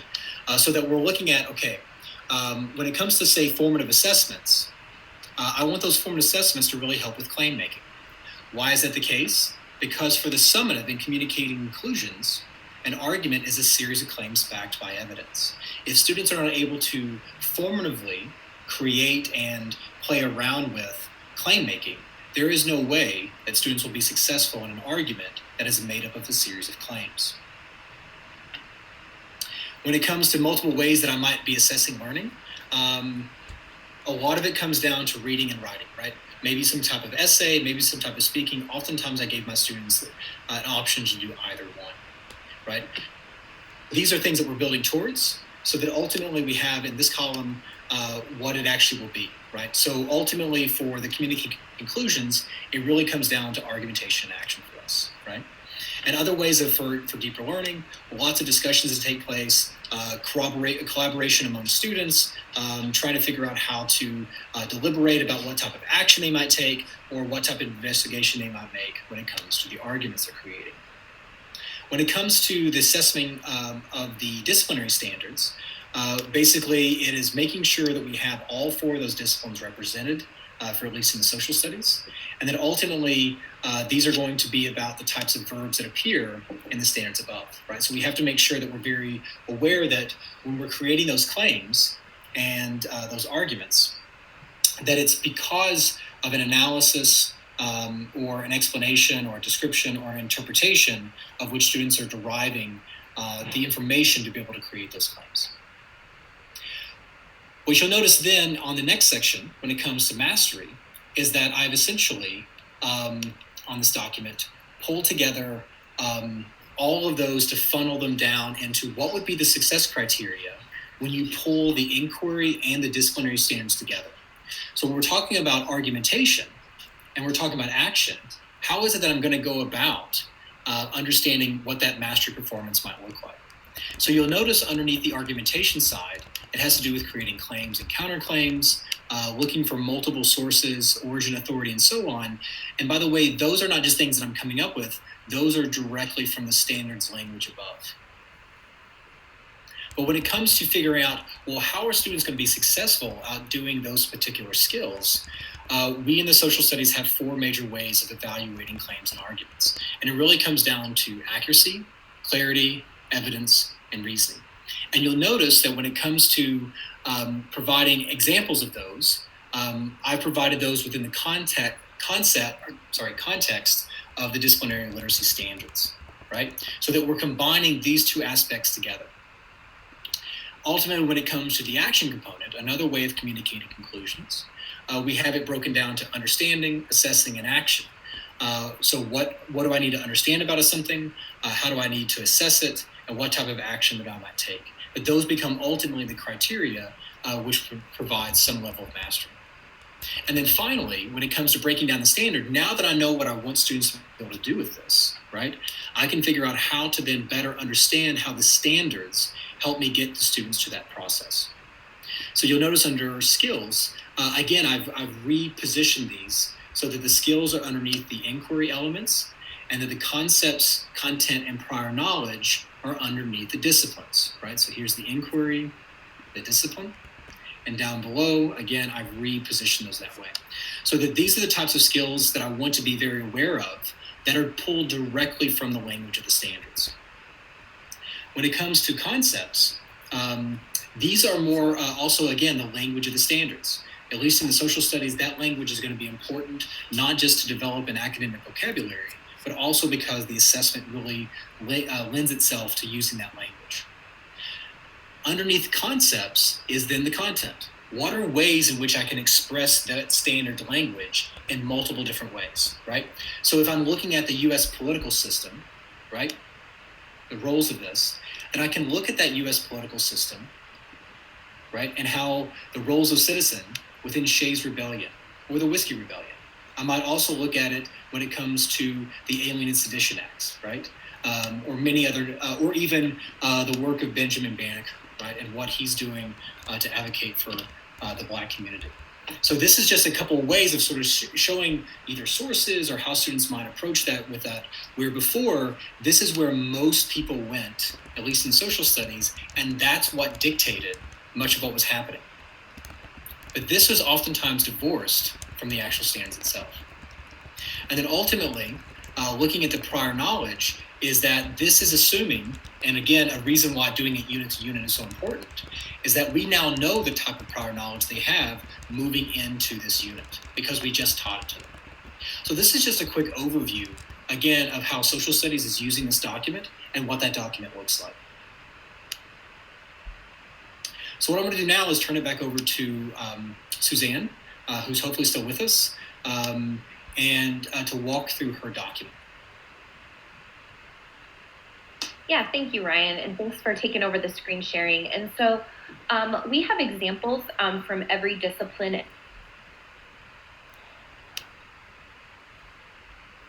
One thing that I really wanted to call out was the way in which the document functions in a way that's specific to the discipline, but we will also, like Ryan said before, on how we might use this to see those connections between in skill and process and content. And I think this will be specifically helpful for our elementary folks. And so one thing I just wanted to call out before I dig into my document that's really, really important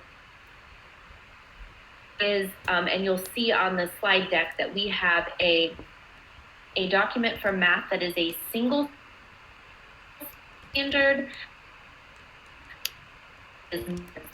on the unit of study. Math and illustrative mathematics, you may have a single standard and you may have one that has multi-standard. And so our math folks really wanted to call that out to you. And then Ryan, if you could go back to the document, another thing to think about if you're a math teacher is in that assessment portion for math, we really need to remember that we're getting at the conceptual understanding and that the assessment need not be sort of making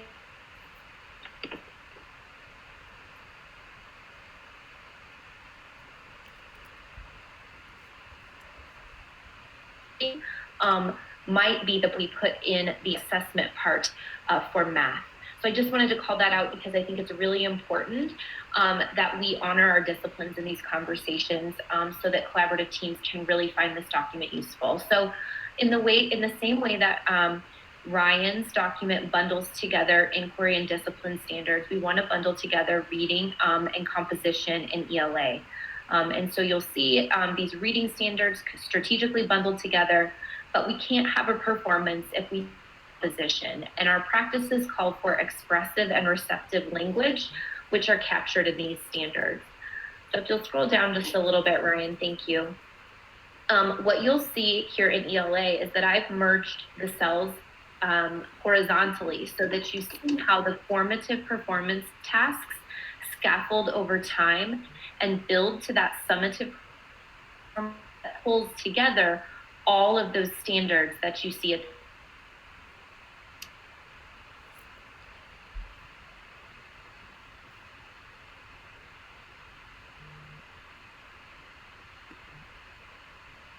content.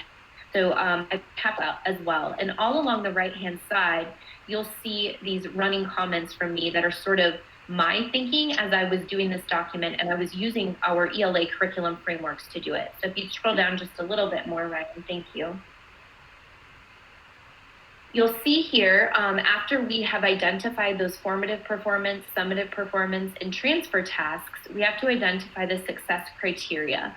And we have to make that abundantly clear to students. And I think that'll be a really important piece of establishing expectations in the first 10 days of school is really through offering rubrics and exemplars and models for students to re-engage in the business of school. And so here I put a link that's consistent with some of our grading support from NTI around single point rubrics, which it can be a really excellent tool for.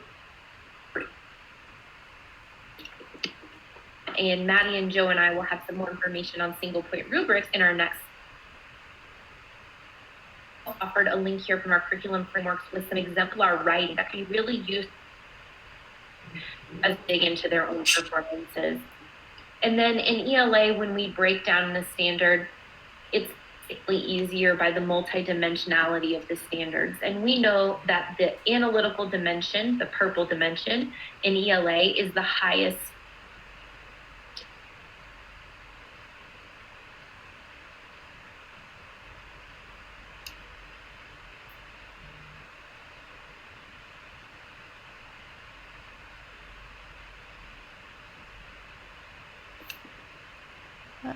Did we lose her again?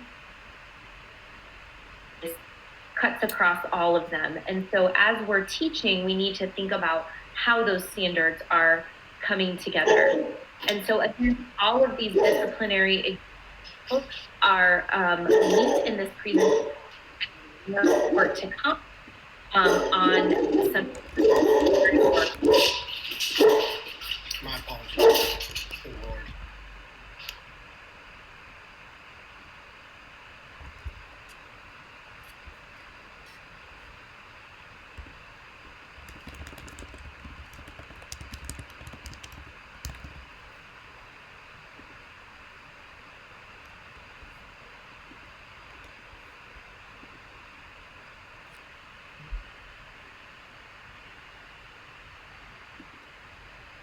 All right, I think we're good to share.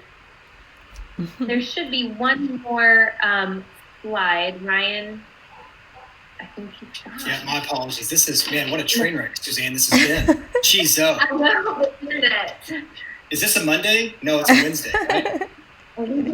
Y'all are doing great.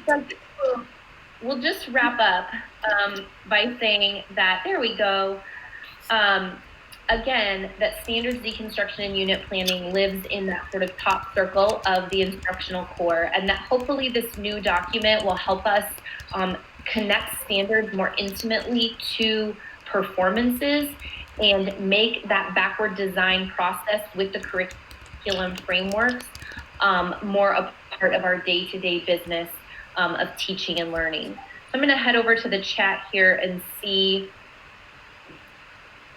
I don't think that we have any questions, only that we just wanted to reiterate that we will have more support on these documents upcoming, and that also the CBLI leads and deeper learning are always available to support schools and teams in working through these elements and digging into the what and the how of deconstruction and design as it connects to NTI. Awesome. And that we would recommend that if you want to see a more coherent version of what this is without barking dogs and disrupting internet, that you guys have done such a great job of the power of pause on the Learning Channel to make sure that you do not ever record this one, but you give the one that we did on Monday, which was without distraction. And thank you for your grace. we have all been there. I think, this is kind of like the norm since we're working at home. We have kids, we have dogs, we have everything. So you all did great. Yep. Thank you so much. And again, just to reiterate, we're happy to help in any way we can. Awesome.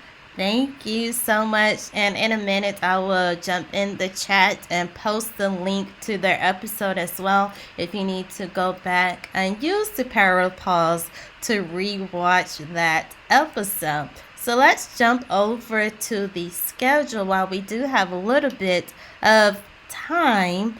Up next is the JCPS curriculum frameworks and instructional frameworks with Suzanne Kramer, Maddie Shepard, and Joe McKim. I think, Suzanne, you are a rock star today. Just back-to-back episodes. You are amazing. Don't forget that you can find the schedule on the jcps.me/NTI teacher page. And let me hop over there to see what that looks like.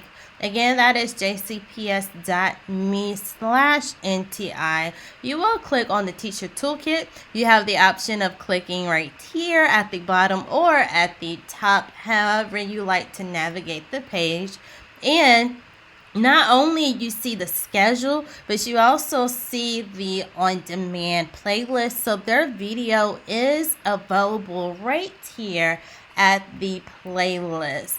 There is also more resources available to you. We had great episodes this morning with Edmonton Gale Literacy Footprints. I know Master Connect is tomorrow. So there are great episodes and resources available to you as well as those core digital tools. And as always, as you are looking at these resources, don't forget to subscribe to our channel. Subscribing will send you those notifications and reminders that we are live and do not miss out on those episodes. And you can easily find it on the YouTube channel the next time you log into YouTube. So, how are you all today with our amazing panel? Hi, Danielle. Hey. I'm great. How are you? Good. How are you? All right. Good. Another day of looking at people in little tiny boxes. Yes. This may be our norm for a little while longer, but thankfully to the technology that we have, at least we could see each other virtually as well. So without further ado, I believe it is exactly 2:30 on the dot. So I am going to go ahead and turn it over to you all.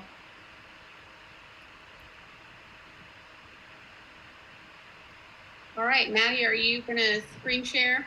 Oh, yes. I just realized I was on mute. Sorry about that. This is Maddie Shepard from the Deeper Learning team, along with Joe McKim and Suzanne Kramer. We're going to be doing an encore show of our curriculum and instructional frameworks design principles for NTI and beyond. So I'm going to go ahead and screen share and we will jump in.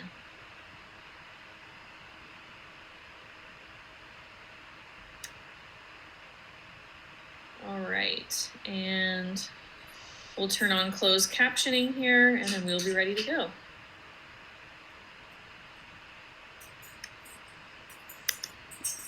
Yep, looks great.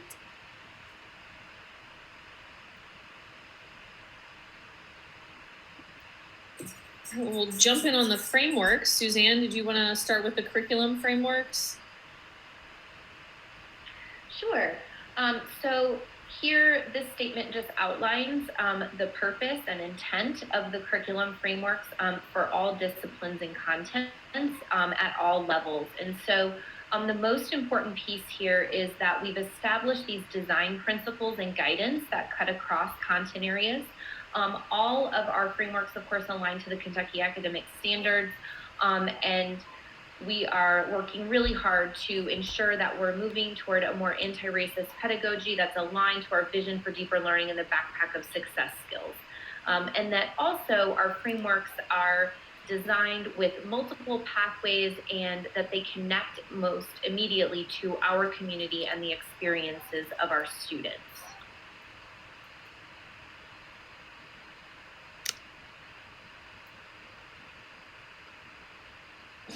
All right. So you go ahead, Jill. I'm sorry. That's all right. No problem. All right. So our curriculum framework are designed in modules, right? And so each module is designed to do certain things. We want to make sure that they are equitable and culturally responsible for all of our students. And so they have gone through the REAP, they've gone through the processes to make sure that we're taking care of all of our kids. They're also a tool for a cohesive framework to do standards-based instruction that has our success skills embedded. So all of our curriculum frameworks and their modules all have our JCPS backpack success skills embedded in there, along with the standards, because those two things go hand in hand. They shouldn't be separate. And so you'll see that in the frameworks. They also are really flexible for teacher implementation. They're a guide and a tool for teachers to use in designing the best learning experiences for the students that are in front of them, whether virtually or in person at any given time. And nobody knows those students better than the teacher. So they are designed as a tool for you to implement in that way. They also offer some really high quality resources that you can use in planning classroom instruction. Those resources have been vetted and researched, and we know that they are high quality, so you can trust them. That doesn't mean they're the only resources that you have available to you, but you can count on them as being high quality and something you can really count on for success with students. Also, all of the curriculum frameworks are meant to facilitate implementation of project-based learning, deeper learning, and personalized learning. Again, we want to get to a point where we're using the learner as the center of what we're doing and knowing what we know about students to craft those experiences to help them own that learning experience. And part of that project-based learning design is bringing them in, drives them. How can they be a part of that? And how does all of these contents overlap and interchange with each other so that we're transferring skills in an interdisciplinary way and can build some interdisciplinary opportunities for kids as well. So there's a whole lot of rich, useful information in all of our curriculum frameworks that are meant to be there as a tool and a support for teachers. So some things to consider while we're in our NTI context. Like Joe said, we've got curriculum frameworks that are great resources and guides for teachers to use if they choose to. But we also have some considerations to think about as you're working on your learning designs. The first question, and maybe the most important question, is how can we continue to increase learner agency? This really boils down to giving learners power over how they access learning, how they practice and engage with new learning or skills, and also how they demonstrate learning. So how can we continue to embed those choices into our learning designs, but also how can we make sure that we're coaching learners in making those choices and reflecting on those choices? It's not only having the experiences that we learn from, it's reflecting on those experiences. So how can we give learners that agency, and how can we coach them through how they use it and how they grow from it? We have some other questions on here about engagement. Last year, we had 6 months to get to know our kids and get to know what motivates them, get to know what they were interested in. This year, most teachers have a new set of kids. And so what kinds of systems and practices are we going to put in place so that we can still get to know kids and develop engaging lessons that we know that they'll be interested in? We also need to make sure that we're ensuring choice, real deep choices so that kids can have power over their learning experiences. That could mean choice in how kids access learning, again, how kids engage with or practice learning, but it can also mean how kids demonstrate their learning. There's a variety of choices that we can embed into our learning designs. I won't read all of this, but I think the pieces that we do want to highlight before we move on is how can we make access predictable and share and communicate information? JCPS did a survey at the end of NTI 1.0, and one thing that came across loud and clear from all stakeholders, teachers, parents, and students alike, was that clear expectations led to success. It made parents feel successful. It made kids feel successful. And so communicating those expectations in an accessible, predictable, user-friendly way is going to be really important to make sure that everyone's on the same page. We know how to be successful. We know how to ask questions and reach out for help. And we know how to do those things. So these are some considerations just to think about, but also remembering that our core instruction should always include deeper learning and ways for learners to personalize their pathway to learning and pathway to mastery.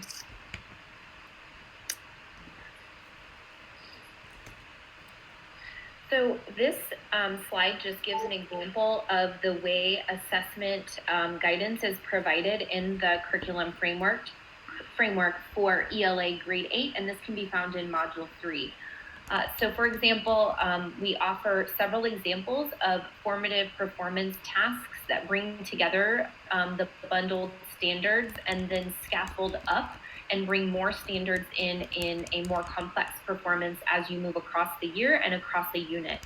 And so you'll notice in the first performance task, maybe a single article that addresses the compelling question there, which can be found in all of our curriculum frameworks, with the informational language and then composition standard for that performance.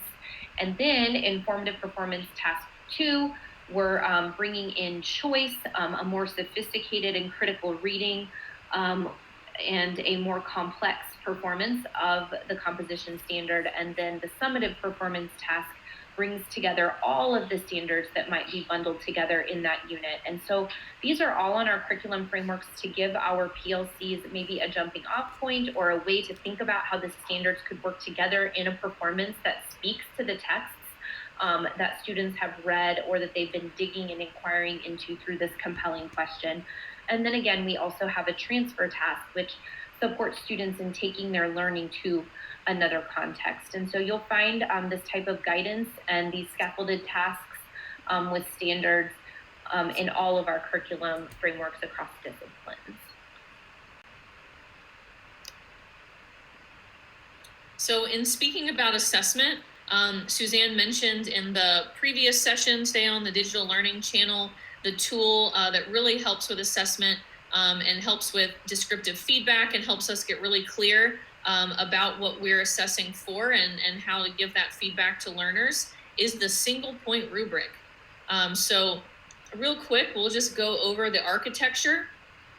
Here on the left side in the pink, you can see the standards. This is where we put kind of like our goal for learning. In this case, we're looking at standards, but there can also be parts of standards here and or competencies like our backpack of success skills, effective communicator or globally and culturally competent citizen.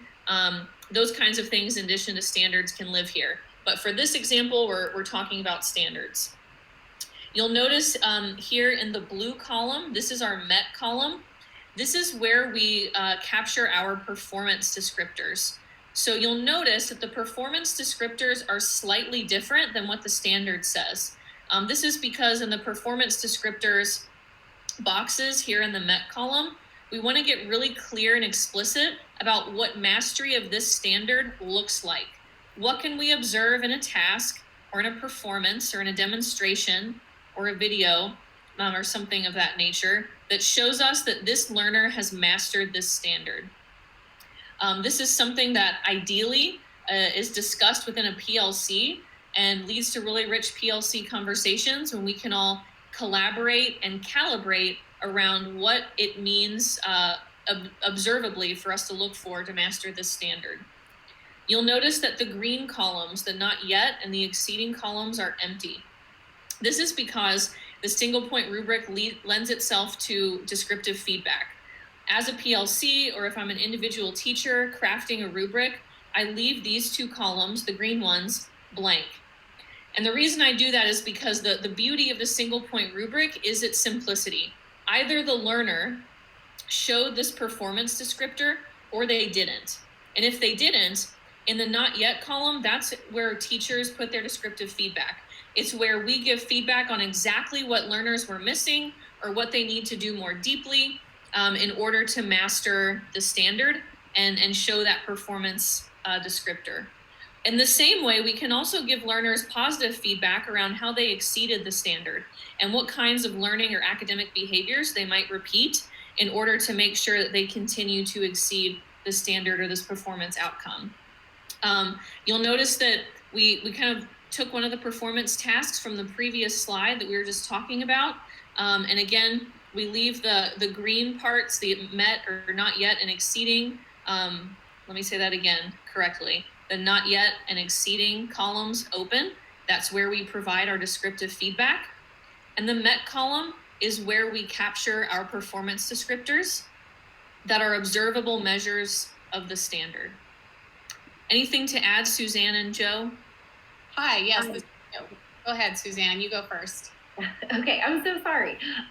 So I was just going to add the relationship between the analytical dimension of the standard on the left, the purple part of the standard, and the indicators. And so we want to ensure that the MET indicators get at that highest level of performance. And so you'll see that articulated in the center. And then Joe, I'll let you talk about the whole standard.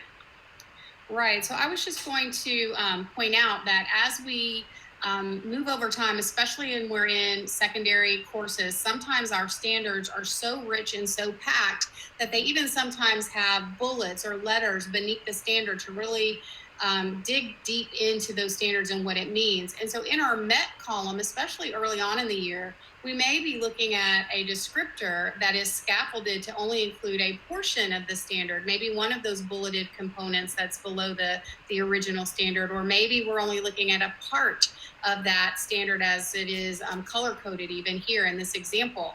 If we're doing that, it's really important to help our students that they see the full standard and they see our descriptor that we've decided on, either with our PLC or perhaps we've co-constructed that descriptor with our students, how that descriptor for MET on this particular task or performance assessment, how that meets with the standard, and if we're meeting a part to do to get to that place of mastering the whole standard. And that's okay. And especially going into NTI where we know some kiddos maybe didn't get as far as they could have last year, and maybe we've had some summer slide, we may be scaffolding some of those standards, but we have to keep the grade level standard in front of students and show them how they're progressing towards that standard, mastery of that standard, and how whatever's on this rubric connects to that standard, because we want them to own their progress in learning the different skills and standards within our courses.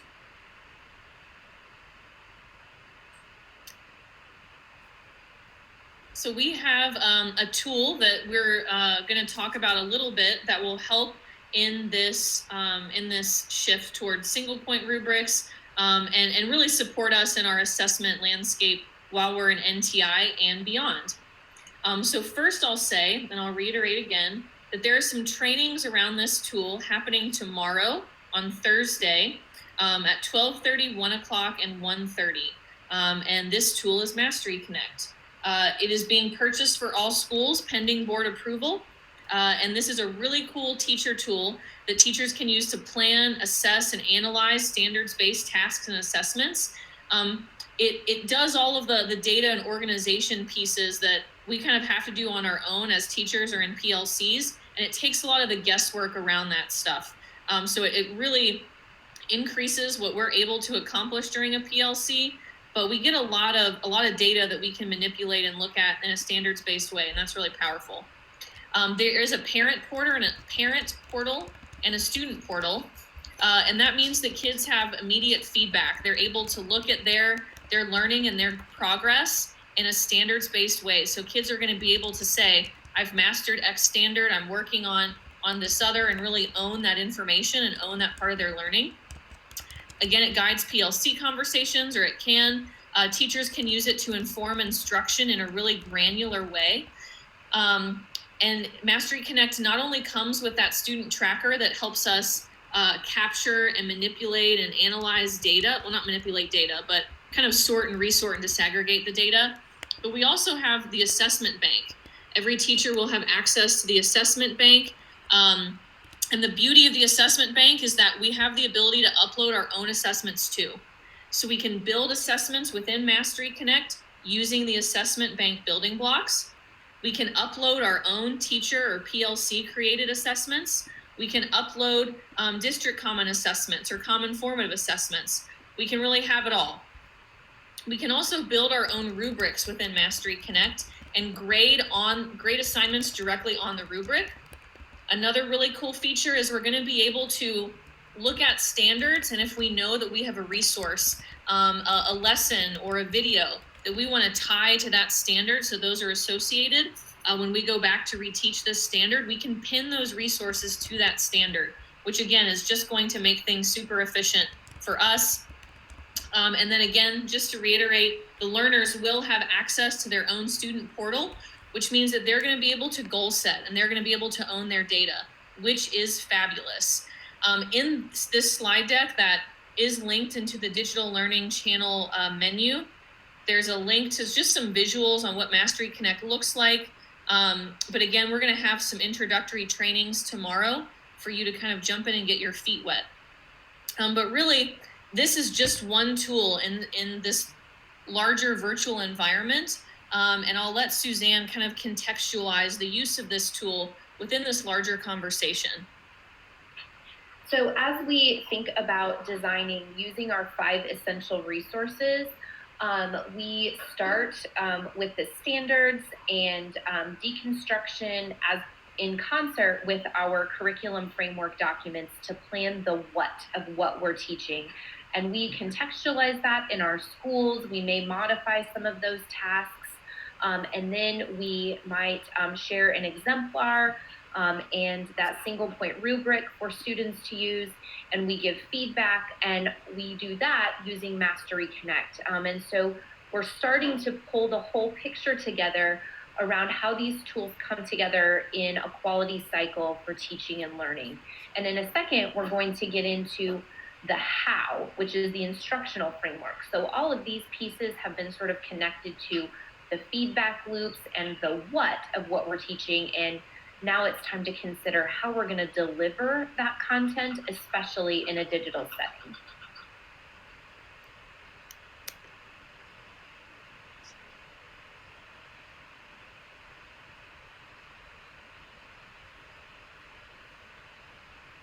So these are the tools that are available within the curriculum frameworks that can support teacher thinking and support unit design. So we have our 4P end in mind planning process, and we have backward planning documents and support for ELA and math.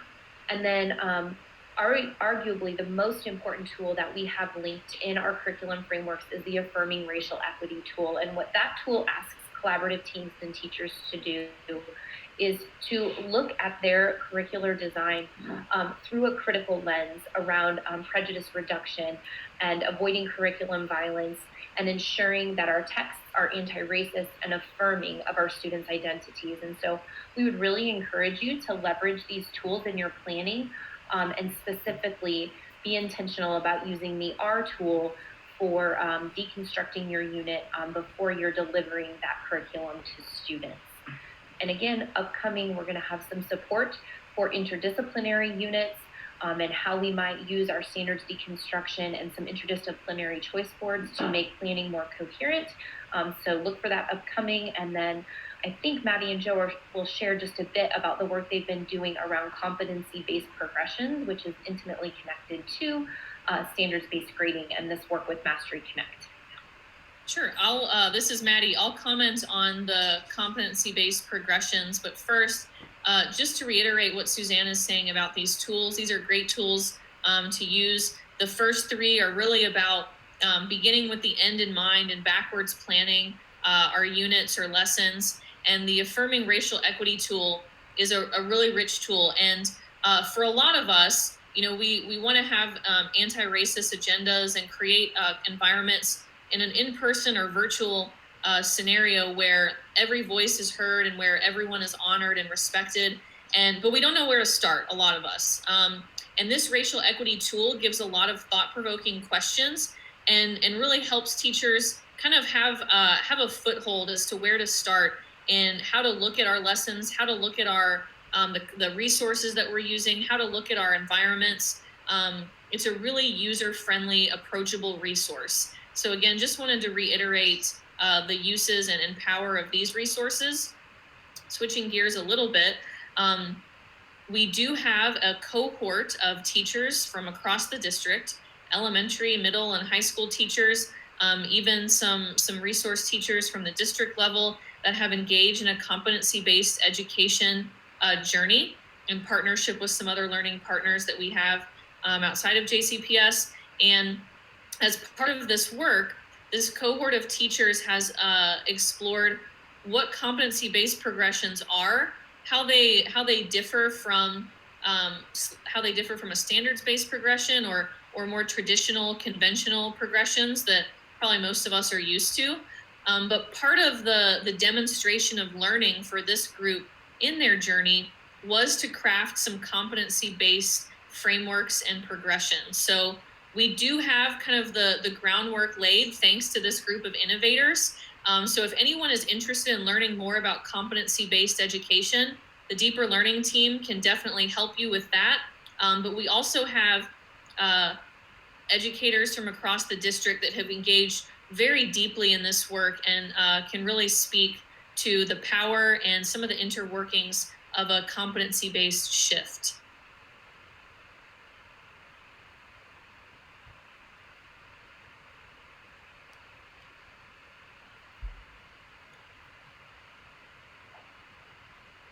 All right, so I think that brings us to the end of the curriculum frameworks. And we have time if there are questions in the chat or questions that anyone has before in these last few minutes of this session.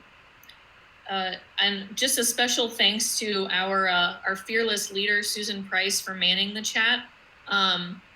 In order to pay homage to Susan, I'm wearing my Susan Price wig today. Just because all of us could afford to be a little bit more like Susan. But she's been in the chat fielding questions, and if there's any questions from the chat that you'd like to bring up, Susan or Joe or Danielle, please feel free to do so. If not, that kind of concludes things for us, and we'll see everyone here in just a few minutes for a continuation, talking about the instructional frameworks. Awesome. And currently I do not see anything in the chat right now. However, you all either can continue with the next session or we can wait until 3 o'clock. I think we could just forge ahead. Wouldn't you agree, Joe and Maddie? Fine with me. Okay, sounds good.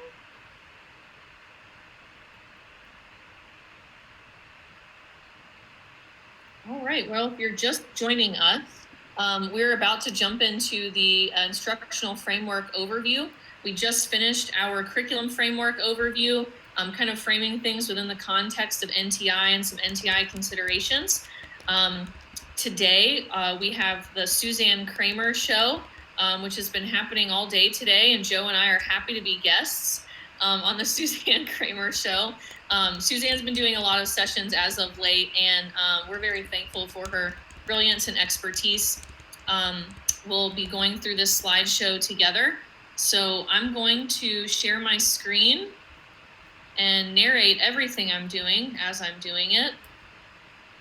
We'll go into present mode and turn on closed captions, and then we should be ready to jump into part 2 of our journey, looking at the instructional frameworks. Before we get started though, I will just say that this slide deck is linked into the digital learning channels menu. And that's important, one, so you can go back to this slide deck at your leisure. Maybe this Saturday, I'm just kidding. But there's some resources embedded in this slide deck that we think you'll find very helpful. We're gonna go over these resources, but you're going to want to save them to your drive and use them in the future. So make sure that you're able to access this slide deck so that you're able to access some of the embedded resources. And without further ado, I'll turn it over to Suzanne and or Joe to get us started.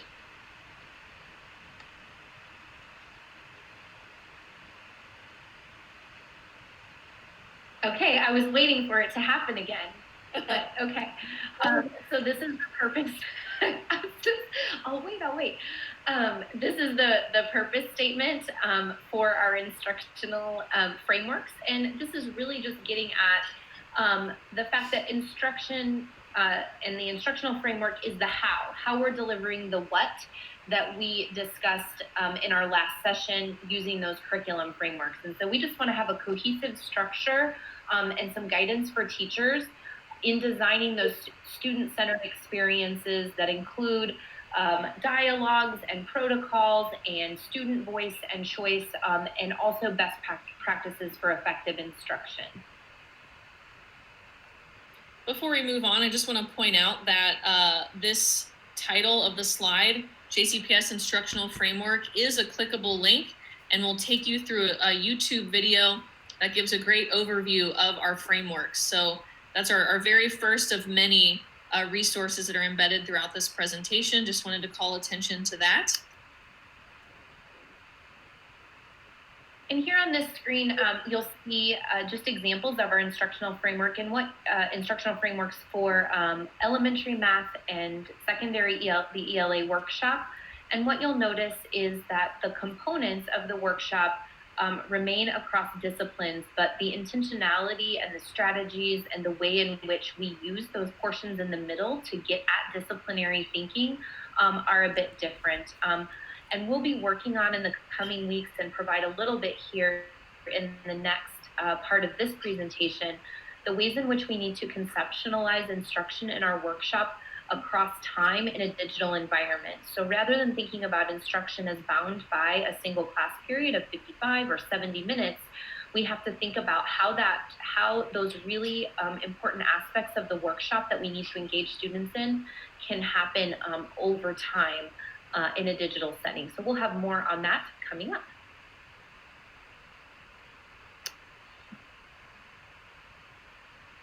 So these are sort of the ways that we can conceptualize our digital classroom in terms of this graphic kind of moves from more broad and more macro to more granular. And so we have the organization and structures. So we have our learning management system, that's Google Classroom. We are going to have those independent and personalized pathways. And so, for example, in ELA, that might be a choice board with independent reading, or independent reading with a Genius Hour or a passion project. The ways in which we're going to curate content in a predictable way in maybe Google Classroom or a Google site. How we're going to intentionally develop, build, and model those feedback loops starting in the first 10 days of school, and then how our school and our team and teachers are going to communicate with students and families. So those are the really big picture pieces that we have to think about for our classrooms for NTI. In the middle, and a little bit there in the right in the tasks, that's where our workshop lives. Those are those digital routines that might happen in a single class period if we were in a brick and mortar setting, but that may happen across a week or a few days in an NTI setting. And so we have to think about how are we going to give students the power of pause with quality lessons and exemplars and modeling. And we're going to dig a little deeper into protocols in a moment. And then how are we going to get at those small groups and conferring and reflection that are all a part of our instructional framework across contents? How do we get at that in a way that honors our discipline, involves best practices, and then engages kids regularly and predictably in an NTI setting? So Maddie, if you would click on the heading of that slide, we have some strategic planning guidance for you around these items.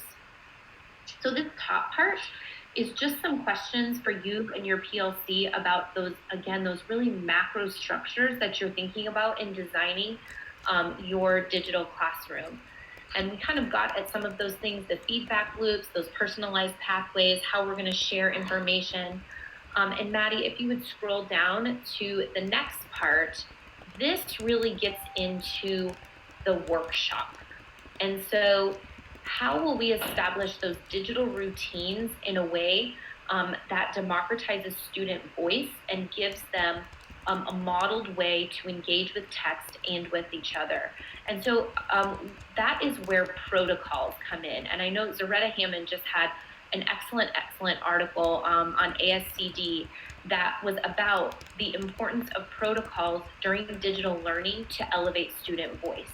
And so if you click on that link for me, Maddie, thank you so much.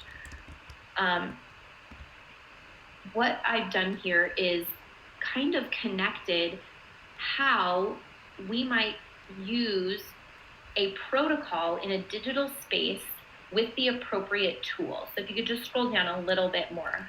Thank you.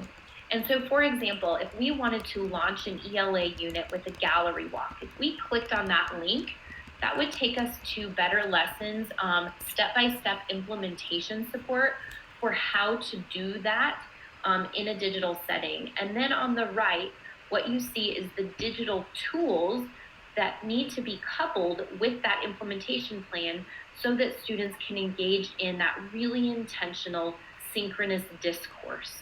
And so rather than just inviting 20 kids to a meet and asking some questions or delivering a lesson, we could really enhance our instruction and engagement by offering these protocols. And one thing that I really want to note is that here we don't have engagement in tech just to engage in tech. We are using these tools to drive the learning. And so we have established with our frameworks and our assessments what our learning intention is and what our inquiry is into those compelling questions. And so what we're doing now is we are intentionally using a tool to get at the student learning, not the other way around. And so I think that's a really important piece for us to remember as we're establishing those workshop routines, and that also we want to ensure that we're ready to go for modeling these structures and communicating about these structures during the first 10 days of school. So this is just an example of tools strategically matched and brought together in our ELA classroom. And so there may be differences in math and in social studies, but we need to think about the most important part is that intentional matching of tool to task. And so Maddie, if you could just scroll up for one more second here. Another piece of this that's really important is that when we are in a brick and mortar classroom, there are many tasks that happen organically that we just take care of as the teacher. When we introduce new material, we might just share information with our students or hand out an article. When a student needs help, they might just raise their hand or pop in your classroom after school. But those things have to be intentionally planned for in a virtual space. They all become tasks for students that we have to make predictable and that we have to teach them how to do and model how to do and intentionally connect tools with. So I just wanted to share that. This is a way of considering the different and various tasks of our digital classroom and how to use tools really intentionally to support students in accomplishing those tasks. And while these documents, are titled ELA and might have been designed with ELA in mind, all of these tasks are pretty universal. Introducing new material, assessing progress, like if you're in an ELA classroom or not, these are all tasks that live in all of our learning designs. And so all of these tools are definitely applicable in many scenarios. The same is true for a lot of the protocols, jigsaws, feedback, fish bowls, modeling.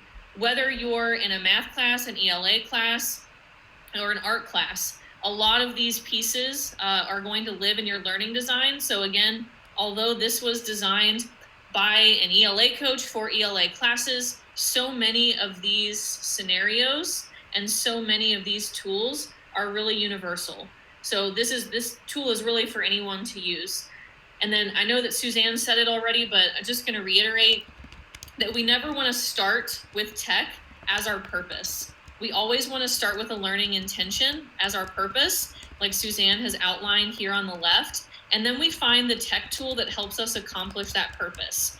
And this resource does a really great job of laying out that process and giving teachers a great place to start in terms of defining that task and defining more clearly the tools that might help us get there for teachers and for kids. The same is true for the strategic routines planner that we went over first. A lot of these questions are universal. What do we want our distance classroom to be like? How can we provide ongoing feedback? How can I make access to learning predictable? Again, this may have been designed for ELA teachers, but these questions are largely universal. So this is truly a tool for everyone. Back to the slide deck. Yes, thanks. And I think we've captured the elements here. Just a reminder that the workshop, the instructional framework, really mostly lives in those predictable digital routines. There are some pieces for literacy, for example, the independent reading, writing, and creating those personalized pathways that are part of the organization and structure from the larger perspective, but that mostly those digital routines are what we really need to intentionally design to have engaging virtual experiences for our students. And while we have a lot of freedom in NTI, we're not beholden to the 40 or 50 minute class period anymore. We have a lot of flexibility, as do our learners, over pacing. There are some parts of our design that need to be predictable to kind of take the guesswork out of it for kids, so that their entry point is approachable. They know what to expect from us, and those expectations are made clear in terms of routines as well as learning expectations. So the more that we can provide systems for kids to thrive within, that are accessible to them, that are accessible to parents, the more easily they're going to be able to approach the learning that we've designed for them.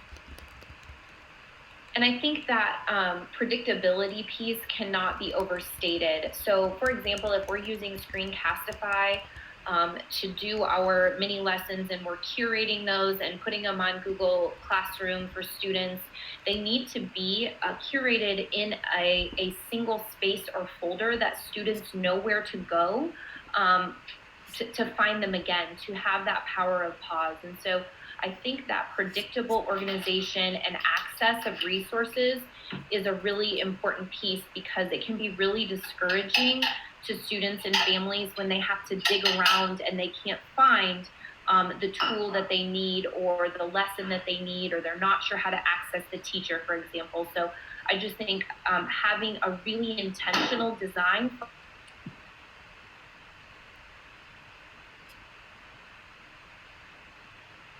way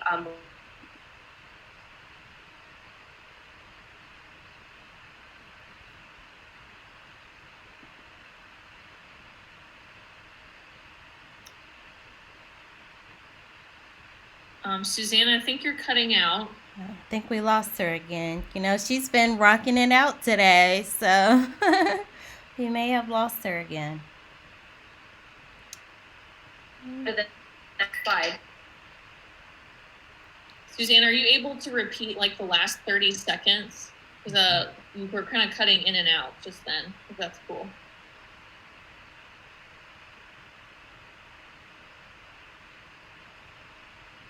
All right, well, maybe we'll come back to that.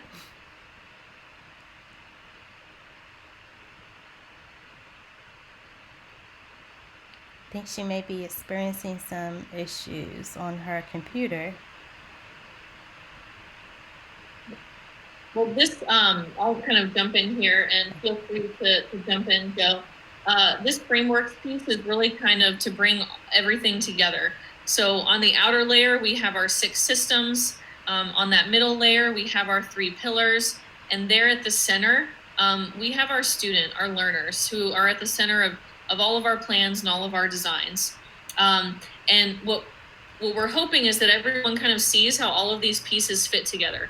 Our curriculum frameworks, our instructional frameworks, and all of the tools that we've offered, our planning tools and the affirming racial equity tool, to bring all of these things together in the classroom, so that we are implementing standards and we're designing lessons and experiences around the learner, that we're empowering kids to become competent, effective communicators and effective collaborators, so that everything that we're doing, the standards and curriculum, the assessment, the instruction, everything is related to these 3 pillars, but that we have the student at the center.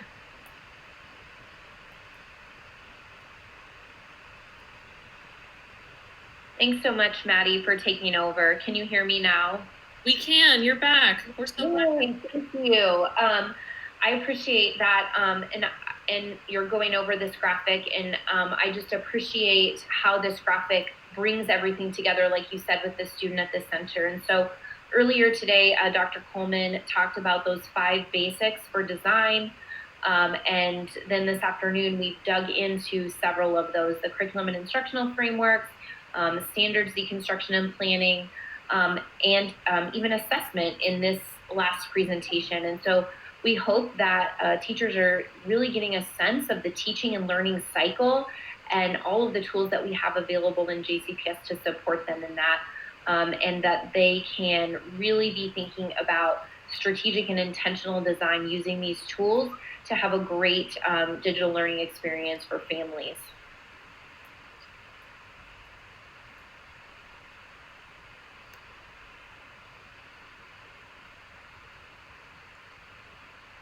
Do we have any questions or comments in the chat that we want to make sure that we bring up at this time? I don't think we have any questions in the chat. There was just so very grateful that now the presentation is linked. So thank you for doing that. Our pleasure. And speaking of links, just to repeat again, there are lots of embedded resources throughout this presentation. So please click on the link that's now in the menu and add this to your drive so that you've got all of the AR tool from DEP, the backwards planning tools for ELA and math, the 4P planning tool, so that you also have the planning tools that Suzanne went over more recently. Our protocol and strategic planning tools, that we start with learning intentions and then choose the appropriate task or structure to match those learning intentions. All of those things are embedded in this slide deck. Awesome. And thank you all so much, like Susan Price said. Thank you all so much. You all did a great job. And Amy Down, she said that she loved the protocol resource. So that is great. Thank you all. Our pleasure. Thank you, guys. Thank you. And before we end thank you.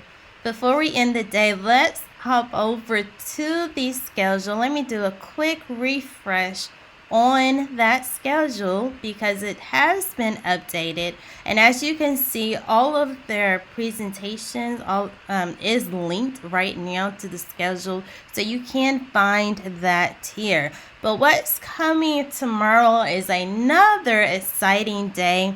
We do have the JCPS assessment framework with Melissa, the descriptive feedback, the rubric and assessment design. So as you can see, the entire day is focused on recommended assessment and grading. We do also have Infinite Campus Gradebook for NTI 2.0 and standard-based grading. After lunch, we have Mastery Connect, map and remote testing, JCPS PLC framework, and the NTI 2.0 grading procedures. As a reminder, don't forget to subscribe to our YouTube channel, and we look forward to seeing all of your tweets on Twitter using the JCPS Dig In hashtag. I see that several of my colleagues, they are using that hashtag and sharing all of their learning from today. Without further ado, that concludes our session for today, and we look forward to connecting, learning, and growing with each other tomorrow. See you later.